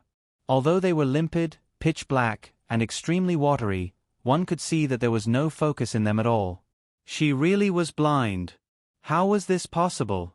Sikong Fuling sat up straight in shock. She was clearly fine several days ago, so how did she become blind when they met today? Aber pursed her thin lips, and her eyes did not fluctuate in the slightest. She instinctively spread out her spiritual senses to the left and reached out to grab the evil person who had broken her talisman array. She had said before that anyone who obstructed her cultivation would be sent to the netherworld and would not be tolerated. The Raksha princess was thoroughly enraged. A blind person also dared to be impudent in front of her. This girl really had to be properly taught a lesson. "Come out, Misty Night Wolf!" The Raksha princess bellowed. A large wolf the size of 2 calves with shining pitch-black fur suddenly appeared next to the Raksha princess. Sikong Fuling swallowed her saliva and cried out to Aber, "Level 14 Mystic Beast, Misty Night Wolf. Be careful." The Misty Night Wolf bared its sharp teeth at Aber and crawled on the ground. It suddenly howled and flew toward Aber. Bam! Ching Wan, who had abruptly appeared in front of Aber, kicked the Misty Night Wolf to the ground. It whimpered twice, and its eyes emitted a wild and untamed green light. Aber's surging spiritual senses formed a swift and invisible mental attack that directly penetrated the other party's conscious and tore it apart. Ah! The Raksha princess, who did not expect such a move, was caught off guard. Her conscious felt like it had been ruthlessly torn apart and was on the verge of shattering from the root. This caused her to be flustered and short of breath, and her body also followed up with the most honest reaction and spat out a large mouthful of blood. This was mystic conscious? No. This was spiritual sense, right?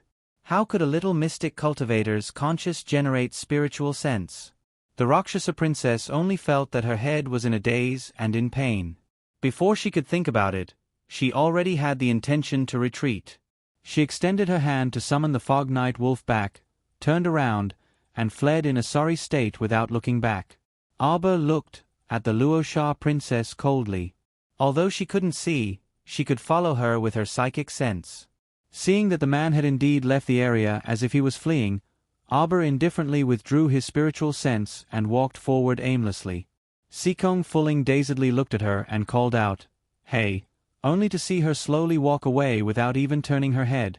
Sikong Fuling sighed softly as she watched her departing back view with a sour taste in her heart. This little fellow had unintentionally saved her life, and she wasn't someone who couldn't tell good from bad. After this incident, Sikong Fuling felt some gratitude toward the little fellow in her heart. My Lotus's section break. Greetings, Princess. 2 royal maids dressed in pink and green bowed in unison toward a woman who was slowly walking over with a smile while carrying a small floral food box. That girl looked to be 17 years old and had a delicate and beautiful rosy complexion on her fair oval face. Her combed black hair was coiled into a unique swan bun with a hairpin, and 2 purple-red pearl hairpins were inserted into the bun. Her exposed white wrists were also wearing a pair of priceless gold-threaded jasper bracelets. Seeing the 2 royal maids bow to her, that woman nodded slightly and said with excellent etiquette, "You two need not be so courteous."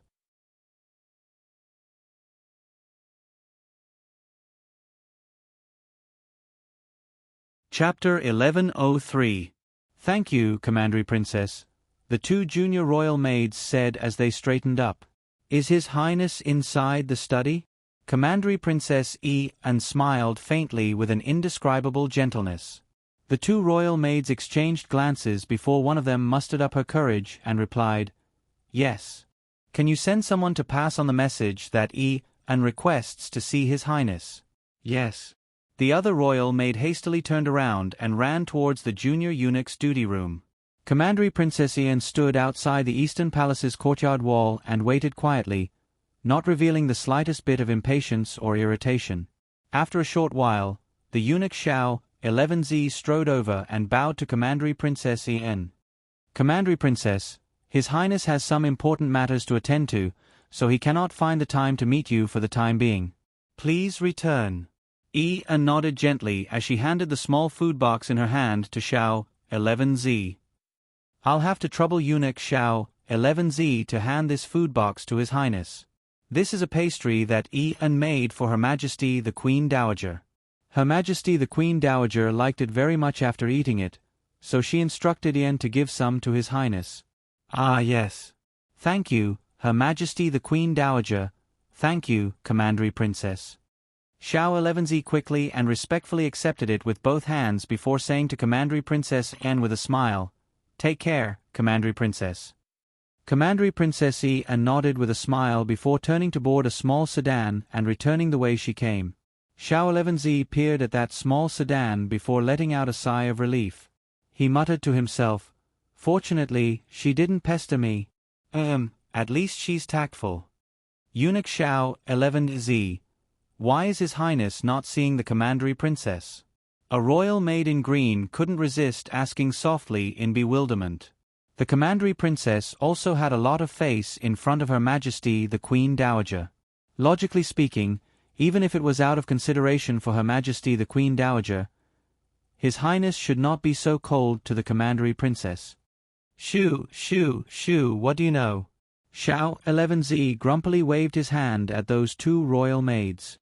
"His Highness is busy, so how could he have the time to see this person today and see that tomorrow?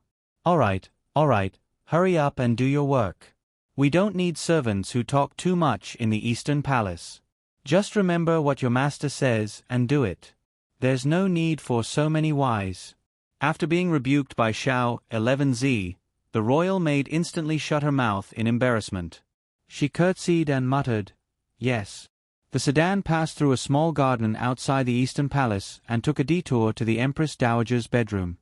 "Princess." Walking beside the sedan, a young girl with a long face couldn't help but pout and say, "His Highness is too unreasonable." The princess was ordered by the Empress Dowager to deliver the pastries, but the Crown Prince didn't even see you. "Shut up." Commandery Princess Ian's frigid voice traveled out from behind the curtain. "Is His Highness's affairs something a little wicked servant like you can casually fabricate? If you continue to talk nonsense like this and don't know your limits, I'll send you out of the palace tomorrow and send you back to the Marquis of Suan's residence." "Ah!" That young maidservant gaped in horror and rolled on the ground in fright. She repeatedly kowtowed and begged for mercy. "Miss, please don't send me back." Yes, it was this servant who spoke out of turn. It was this servant's fault. "Miss, this servant won't dare to do it again in the future." Commandery Princess Ian calmly ordered, "Stop." Afterwards, she lifted the curtain by an inch and bent down to get out of the sedan. She then walked up to the young maidservant gracefully. Looking at her fearful appearance, Commandery Princess Ian sighed softly and bent down to help the young maidservant up.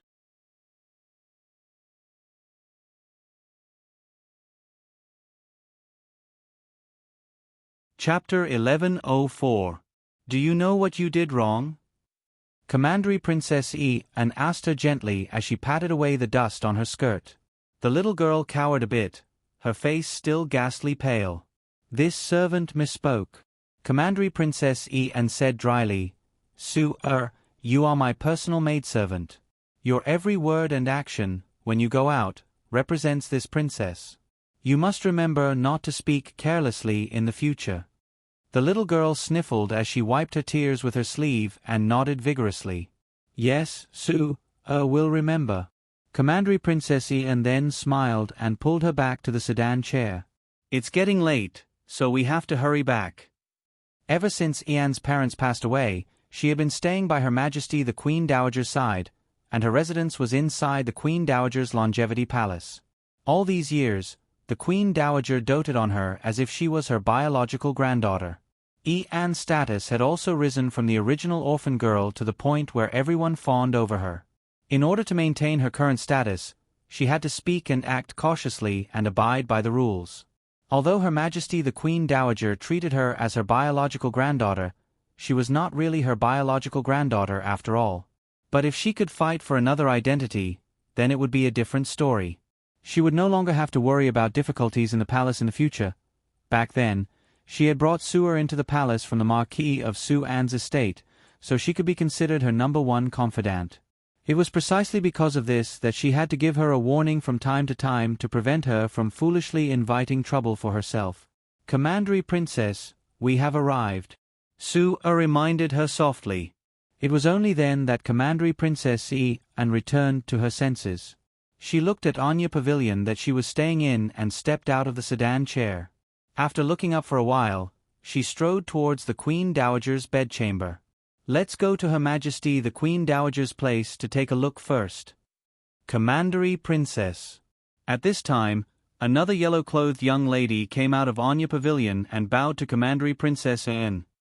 The Madam of the Marquis of Anne's estate has sent an invitation to request an audience. Commandery Princess Anne creased her brows. What did she come here for?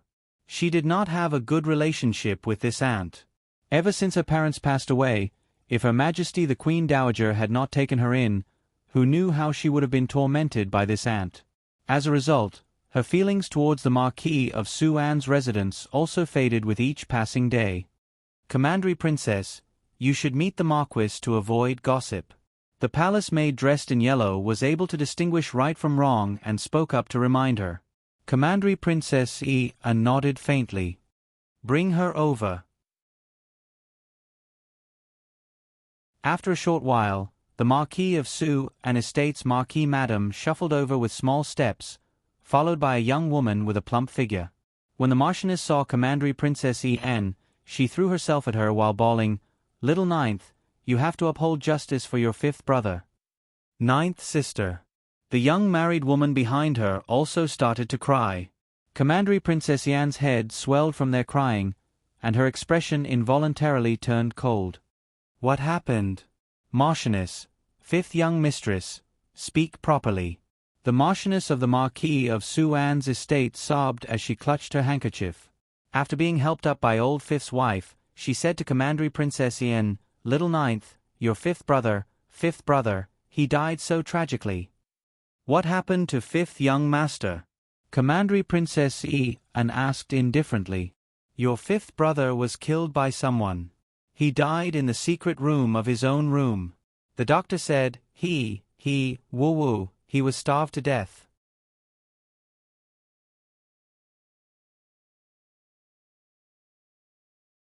Chapter 1105. The Marchioness of the Marquis of Anne's estate cried and shouted while patting her chest, "Anne, you must seek justice for your fifth brother. Your fifth brother can't have died in vain like this." On the side, the fifth young madam pretended to wipe away the tears at the corner of her eyes, but she was sneering inwardly. This old woman simply didn't know what she was talking about. Did she really think that Commandery Princess Anne would seek justice for her? Did she forget what she had done to the Commandery Princess back then? Yet she still dared to plead with someone else now. If it weren't for this old woman insisting on dragging her into the palace, she would have long left the Marquis of Anne's estate, that impoverished household, and fled far away with her little sweetheart. Hu Yukong, that wretched man. So what if he died? Why did he have to die so shamelessly? When he was found naked in the secret chamber with a servant girl who did rough work in the court. It really made her lose face. She couldn't shed a single tear for this B*****. The fifth young madam sneered. Yet she pretended to be sobbing on the surface as she followed behind the granny and put in her best performance. After Commandery Princessy and understood the situation, she told the madam of the Marquis of Su-An's estate calmly and distantly, "The Marquis truly flatters me too much. Since such a major incident has occurred, the Supreme Judiciary will certainly send people to investigate properly. Ian is only an unmarried woman, so how could she have the ability to interfere with the Supreme Judiciary's investigation? Madam, please restrain your grief and wait for the news at home." You. The madam of the Marquis of Su-An's estate glared at Commandery Princessy and, "Great. Ever since you became a Commandery Princess, you completely disregarded the Marquis of Su-An's estate, right?" The old woman rebuked loudly, "Don't forget, you are a young lady from the Marquis of Su-An's estate, and you are called Hu Shuin. Don't even know your ancestor's surname." Ian clenched her fists in anger. "Madam, please mind your words and actions. I am your aunt, your elder. What's wrong with me lecturing you?" The old woman rebuked indignantly, and she snorted eccentrically with a crooked mouth. "If you can't uncover the true culprit in your fifth brother's matter, I won't be done with you." "Oh, who do you want to be done with?" A cold rebuke came from behind them. Commandery Princessy and looked up with reddened eyes and hastily curtsied. "Ian greets the Queen Dowager." The fifth young mistress shuddered and cursed the old lady in her heart. This damned old woman dared to be so arrogant in the palace, making a big fuss. Now, she had attracted the attention of the Empress Dowager. Let's see how the Empress Dowager will get out of the situation. "Don't implicate me." The Marchioness of Su-An was also shocked. She quickly turned around and put on a fawning old face, bowing in greeting. "This subject's wife greets the Empress Dowager." The Queen Dowager didn't even look at that old and young pair as she walked past them to Ian's side. She patted her small hand with a smile and asked, "Ian, we heard that you went to the Eastern Palace. What is that grandson of mine doing?" Commandery Princess Ian explained with a smile, "His Highness is busy with official business, so Ian left after handing the pastries to Eunuch Xiao 11Z. The Queen Dowager was taken aback. She glanced at Commandery Princessy and before remarking with a shake of her head, "That's true. This grandson of mine is good in every way. It's just that once he gets involved in official business, he forgets about sleep and food, forgetting everything else. Ian does not dare to disturb you. Oh we know that you are the most sensible one." The Queen Dowager patted Ian's small hand with a smile. "Let's go. Accompany we to the royal garden for a stroll.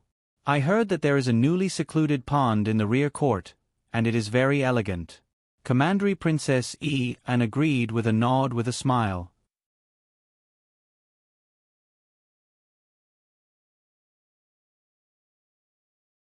Chapter 1106.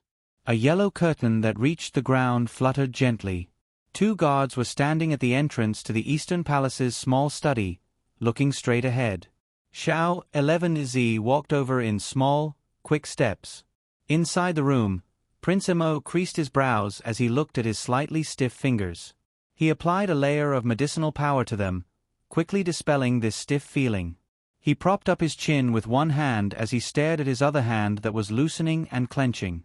He speculated that this should be some kind of neurotoxin, but if he couldn't find the source, he wouldn't be able to prescribe the right medicine. "Your Highness." Xiao 11Z ran in hastily with a small embroidered food box in his hand. Emolienne didn't even look up as she asked apathetically, "She left?" "Yes." This servant informed Commandery Princess Ian in accordance with your Highness's instructions. "She didn't pester us and left without another word." Emolienne nodded. Just as she picked up her brush to write down a word, she gripped her right wrist tightly, a faint viciousness flashing past her eyes. "D****, That stiff feeling had crept up on her arm again after she used medicinal power to heal it. If he found that guy Ding Ting Ding, he would definitely chop him into pieces to vent the hatred in his heart. After using medicinal power to treat her arm again, Emolienne looked up slightly and glared impatiently at Xiao 11Z, who was standing inside the room. "Is there anything else?" "Yes, Commandery Princessy, and left behind some pastries. She said that she had received Her Majesty the Queen Dowager's instructions and specially gave them to your Highness to taste." Emolienne glanced apathetically at the food box that Xiao 11Z was holding in his hand. He knitted his brows and said, "Since it's a reward from the Queen Dowager, you can distribute it to the palace servants below. Pick out a pot of first-rate longevity flowers for us as a gift to grandmother." "As you command." Xiao 11Z lowered his head and silently retreated with the food box. He mused, His Highness doesn't even want to touch Commandery Princess Anne's pastries. His attitude is already so clear, so why does this Commandery Princess Anne keep coming to the Eastern Palace? She really doesn't have any discernment. After Xiao 11Z left, Huifeng arrived in front of the Crown Prince in a flash. "Your Highness, the Hidden Night Pavilion received news that the Mystic Beast Forest secret realm has been unsealed ahead of time. Everyone was teleported out, but the Crown Princess was nowhere to be seen." Prince Mo immediately lost his composure and jumped up from the stool. "What did you say? Hadn't it only been 10 days or so? How could the Mystic Realm have been unsealed? Wasn't it supposed to be a month? Why didn't it count?" "Your Highness, we've already sent Lightning's group from the Mystic Beast Forest base into the forest to search for the Crown Princess." Huifeng said worriedly, "Right now, the 2 sects, 5 factions, 8 great patrician families, 4 great manors, Ani Prefecture, Luotian Prefecture, and others have all run to the Mystic Beast Forest. I wonder if something will happen." Emolienne couldn't sit still on the spot. His little fellow didn't have a good relationship with the 5 factions and 8 great patrician families. In addition, there was also Ani Prefecture and Luotian Prefecture eyeing her covetously from the sidelines. How could he not be worried about her safety? "This won't do. Make preparations immediately. I'm going to the Mystic Beast Forest to search for her." Prince Mo made a prompt decision. He couldn't wait any longer. He had to go find her. Find her, find her. There was a voice that kept reverberating in his mind, as if something bad would happen if he couldn't find her. His heart thumped rapidly, and his expression was as cold as water. "Immediately summon 3,000 hidden guards and head to the Mystic Beast Forest with me to search for the Crown Princess." "Yes."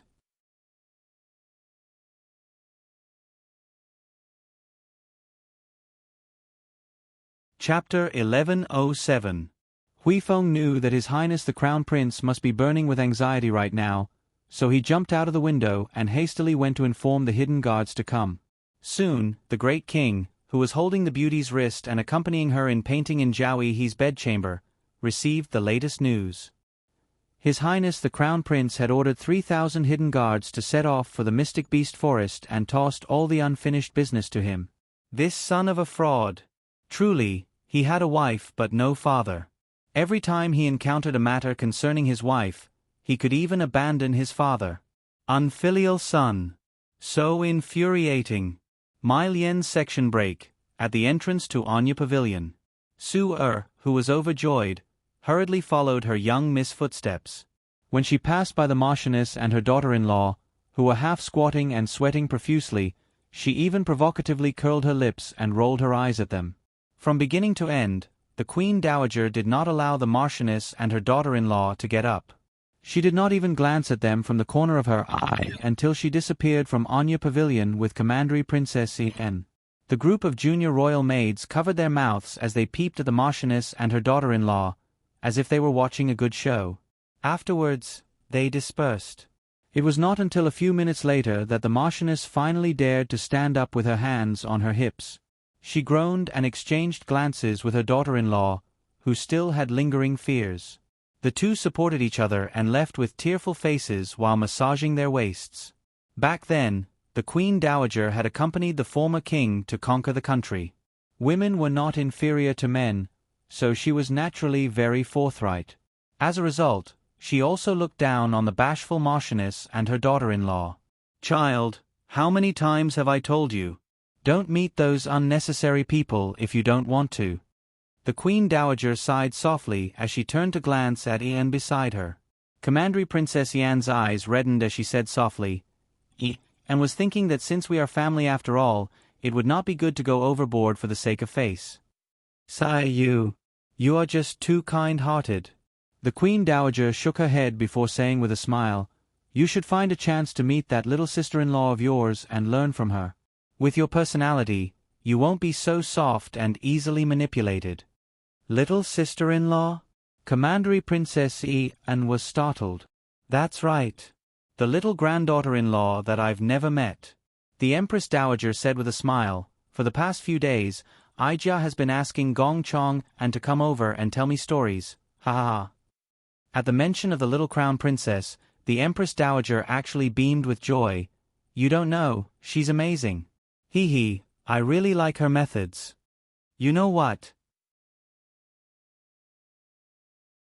The great king's consort Zheng was amazing. In the end, when he saw my granddaughter-in-law, he was like a mouse seeing a cat.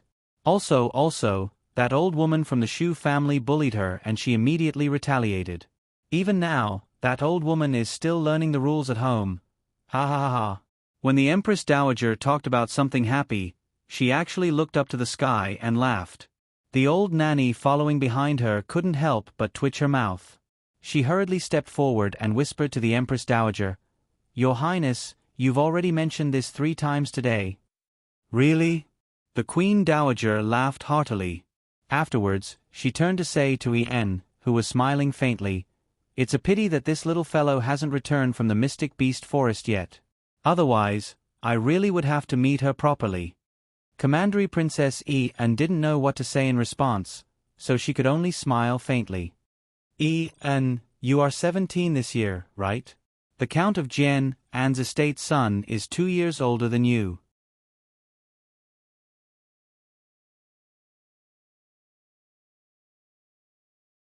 Chapter 1108. That's because he is extremely good-looking, and his cultivation is also not bad at such a young age. This Empress Dowager is very optimistic about him. If you're willing, this Empress Dowager will make the decision and let you meet him. The Empress Dowager said with a smile, "If you don't like him, then this Empress Dowager will help you find someone else." Queen Dowager. Commandery Princess Ian's expression stiffened before turning into a bashful smile. Her hand holding Her Majesty the Queen Dowager also involuntarily paused, and she quickly said, "Anne only wishes to be able to accompany the Queen Dowager." "Sigh, what nonsense are you saying?"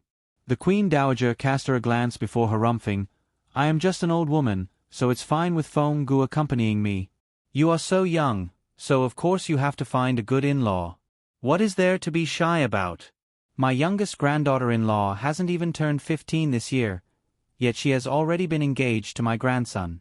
That's why it is better to get married sooner rather than later. Otherwise, all the good ones will be taken away." Behind her, elderly Nanny Feng Gu burst into laughter and couldn't resist teasing, "Your Majesty, young ladies are all shy. How do you want the Commandery Princess to answer your question?" Okay, then I will make the decision." The Queen Dowager nodded with a chuckle. "In 2 days, have the Countess of Jian and come over for tea and have her bring that rascal into the palace. Let our and take a look." Feng Gu agreed with a smile. Yes, Your Majesty. This old servant will remember this." Commandery Princess Ian's slender hand that was hanging by her side clenched slightly before letting go. She revealed a gentle and bashful smile that was just the right amount of gentleness. The group accompanied the Queen Dowager to stroll around the small garden for an hour before returning to the Longevity Palace. After Ian bid farewell and left, Feng Gu handed a cup of tea to Her Majesty the Queen Dowager. The Queen Dowager shook her head slightly as she watched Ian's departing figure. "Feng Gu, what do you think this child is thinking?" Feng Gu quickly said, "Your Majesty the Queen Dowager has already done your best for Commandery Princess N.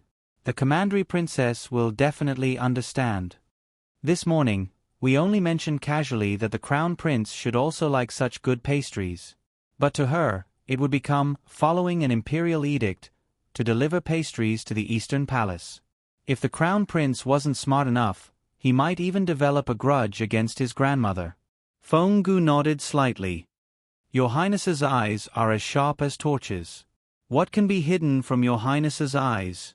It's not that I don't know. All these years, Ian had always wanted to approach the crown prince step by step, but, if the crown prince was truly interested in her, would he need to wait until now? Her Highness is the wisest. Feng-gu nodded as she took out a hot handkerchief and handed it to the Empress Dowager to wipe her hands. She casually said, "Then the son of the Count of Jian-An's family today was also deliberately probed by your Highness?" "That's not it." The Queen Dowager shook her head and accepted the handkerchief to wipe her hands, saying, "I have watched Ian grow up. I also hope that she can find a good family and have a good husband in the future. The Count of Jian-An has a good family background. The Count of Jian-An and his wife are both good people. The most important thing is that there are no messy concubines at home. The Count of Jian-An has been guarding his wife for 30 years. That's great." The son of the Count of Jian-An, Pei Dao, was also young and promising. He never had bad habits. He is a youth that the crown prince values, so his future is naturally limitless. We truly want to betroth her to the son of the Count of Jian-An. The Queen Dowager sighed as she said, "But from the looks of it, there probably isn't much of a chance."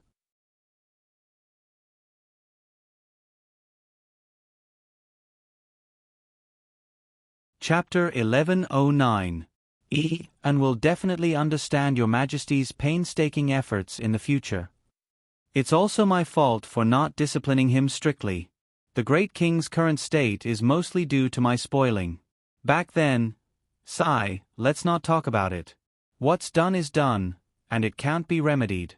The Queen Dowager sighed with melancholy. Just like a normal mother, she had followed the former king to conquer the country and suffered enough, so she wanted to give her son the best things in the world. She had spoiled the great king, Mo since he was young, so he didn't amount to much. The great king's situation had formidable parents and a fierce son, while he himself was unambitious and relied on his parents above and his son below. Thus, he got by just like this. It's just my grandson who has suffered, having such an unreliable father. He has been burdened with a lot of things since he was young. The Queen Dowager lamented, he finally found someone he likes and wants to spend the rest of his life with. No matter what, this widow cannot let anyone ruin it. Of course. Feng-gu said with a nod. These past few days, this old servant has been hearing Gong Chong and talk about the crown princess. This old servant is also itching to meet the crown princess immediately. The Queen Dowager smiled again, her eyes narrowed into slits. I liked it the moment I heard it. This child will definitely hit it off well with me. Ian, this child, is good at everything. It's just that she is a bit too pretentious and not sincere enough. The Queen Dowager commented with a shake of her head.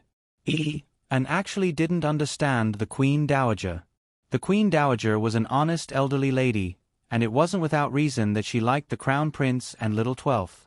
These two children were just normal grandchildren in front of her, and they would happily call her grandmother when they saw her. Other children would not be like this. If Ian wasn't so pretentious and let go of her temperament in front of the Queen Dowager, perhaps the Queen Dowager would like her a bit more. Her standards are so high, and the one she likes is the Crown Prince. She clearly knows that it is a dead end, yet she still insists on running headfirst into it when this widow lured her back. The Queen Dowager sighed. At this moment, a secret guard came to report that the Crown Prince had left the capital. When the Empress Dowager heard this, she laughed loudly. She pulled Aunt Feng aside and said, "Look, look, look. My grandson has gone to chase after his wife. We've only been gone for less than 10 days. Look at how impatient this child is. Ha ha ha ha." Feng-gu pursed her lips and giggled. My Joe's section break. At the same time, Arbor was strolling aimlessly in the mystic beast forest. If he encountered any ignorant profound beasts that pounced over, He would mercilessly kill them with a single strike, and then instinctively dig out their crystal cores. The entire mystic beast forest was like her home's imperial garden. She walked and stopped, and from time to time, she would use her spiritual perception to scan her surroundings.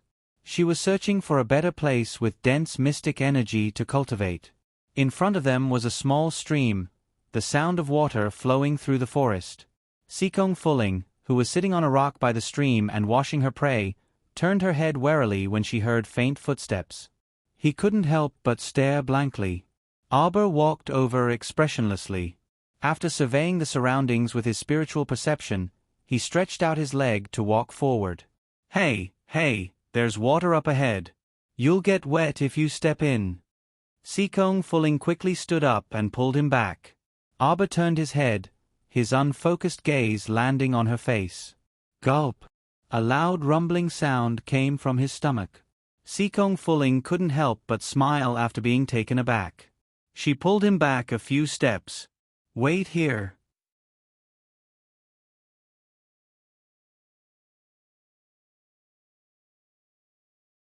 Chapter 11:10. Arbor simply didn't know that Sikong Fuling was talking to her. She just instinctively found a clean place to sit down. Very quickly, Sikong Fuling set up a bonfire and placed a small type of cleanly skinned mystic beast on it to roast. Not long after, the aroma wafted out, and Sikong Fuling grumbled, "My mouth is so bland from eating dry rations every day." Fortunately, this kind of small mystic beast hasn't mutated. Although the meat isn't considered fresh and tender, it's still enough to eat 2 bites. I spent a lot of effort to get rid of the fishy smell. As Sikong Fuling spoke, she threw her a piece of thigh meat wrapped in leaves. Arbor sat at the side like a jade carving. When the item flew in front of her, she couldn't help but reach out to catch it steadily. Sikong Fuling raised her eyebrows, and her probing gaze fell on her. She was clearly blind, so how could her movements be so precise? Could it be that her mystic sense was very powerful? Thinking of the Raksha princess who had been defeated and fled by Arbor, that person suddenly clutched her head and retreated in defeat. Could that be the legendary mystic sense attack? Sikong Fuling's pupils immediately contracted, and she took a bite of the mystic beast meat in her hand. It was hard, sour, and unpalatable, and truly had a feeling of being unable to swallow it. Looking up again, she saw that the little girl had finished eating that piece of thigh meat in a short while. Sikong Fuling inwardly admired this little fellow. She was so young, but she could endure so much hardship. Look at her eating such unpalatable meat without wrinkling her brows in order to fill her stomach. She couldn't even compare to such a small little girl. Sikong Fuling frowned and looked like she was going to climb a mountain of swords or plunge into a sea of fire. She swallowed that hard and somewhat sour meat bite by bite, and she repeatedly vomited as she ate. Her admiration for Arbor increased by several degrees. She was worthy of being the crown princess at such a young age. She was indeed born with the spirit of a superior person. How could Sikong Fuling know that the little girl had no sense of taste at all? Everything she ate was like chewing wax, and it was just a subconscious action to fill her stomach. If she regained her sense of taste, not to mention such a large piece of meat, even if it was just a bite, she would spit it out. At night, Sikong Fuling found a clean place to lie down and rest. Glancing over, she saw Arbor sitting upright and still under a tree, meditating with his eyes closed. The corners of her mouth twitched involuntarily. Was there a need for this child to be so hurtful? Would he die if he didn't cultivate for a day? Cultivating at night instead of sleeping was simply an eyesore.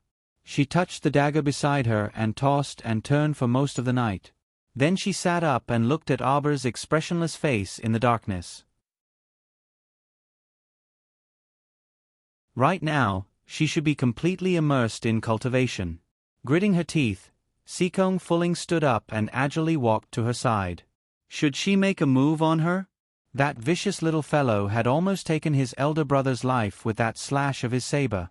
That was a real stab to the heart. Even as a bystander, she felt her heart ache. Not to mention how pitiful and heartbroken her elder brother, who had really suffered that stab. Sikong Fuling reached out to touch the dagger tied to her calf and made a motion to pull it out. Then, She paused and looked at Arbor with a melancholy expression. Forget it. She still owed her a life. How could she do something like repay kindness with enmity? You're tuning in to the Narrate and Escape YouTube channel.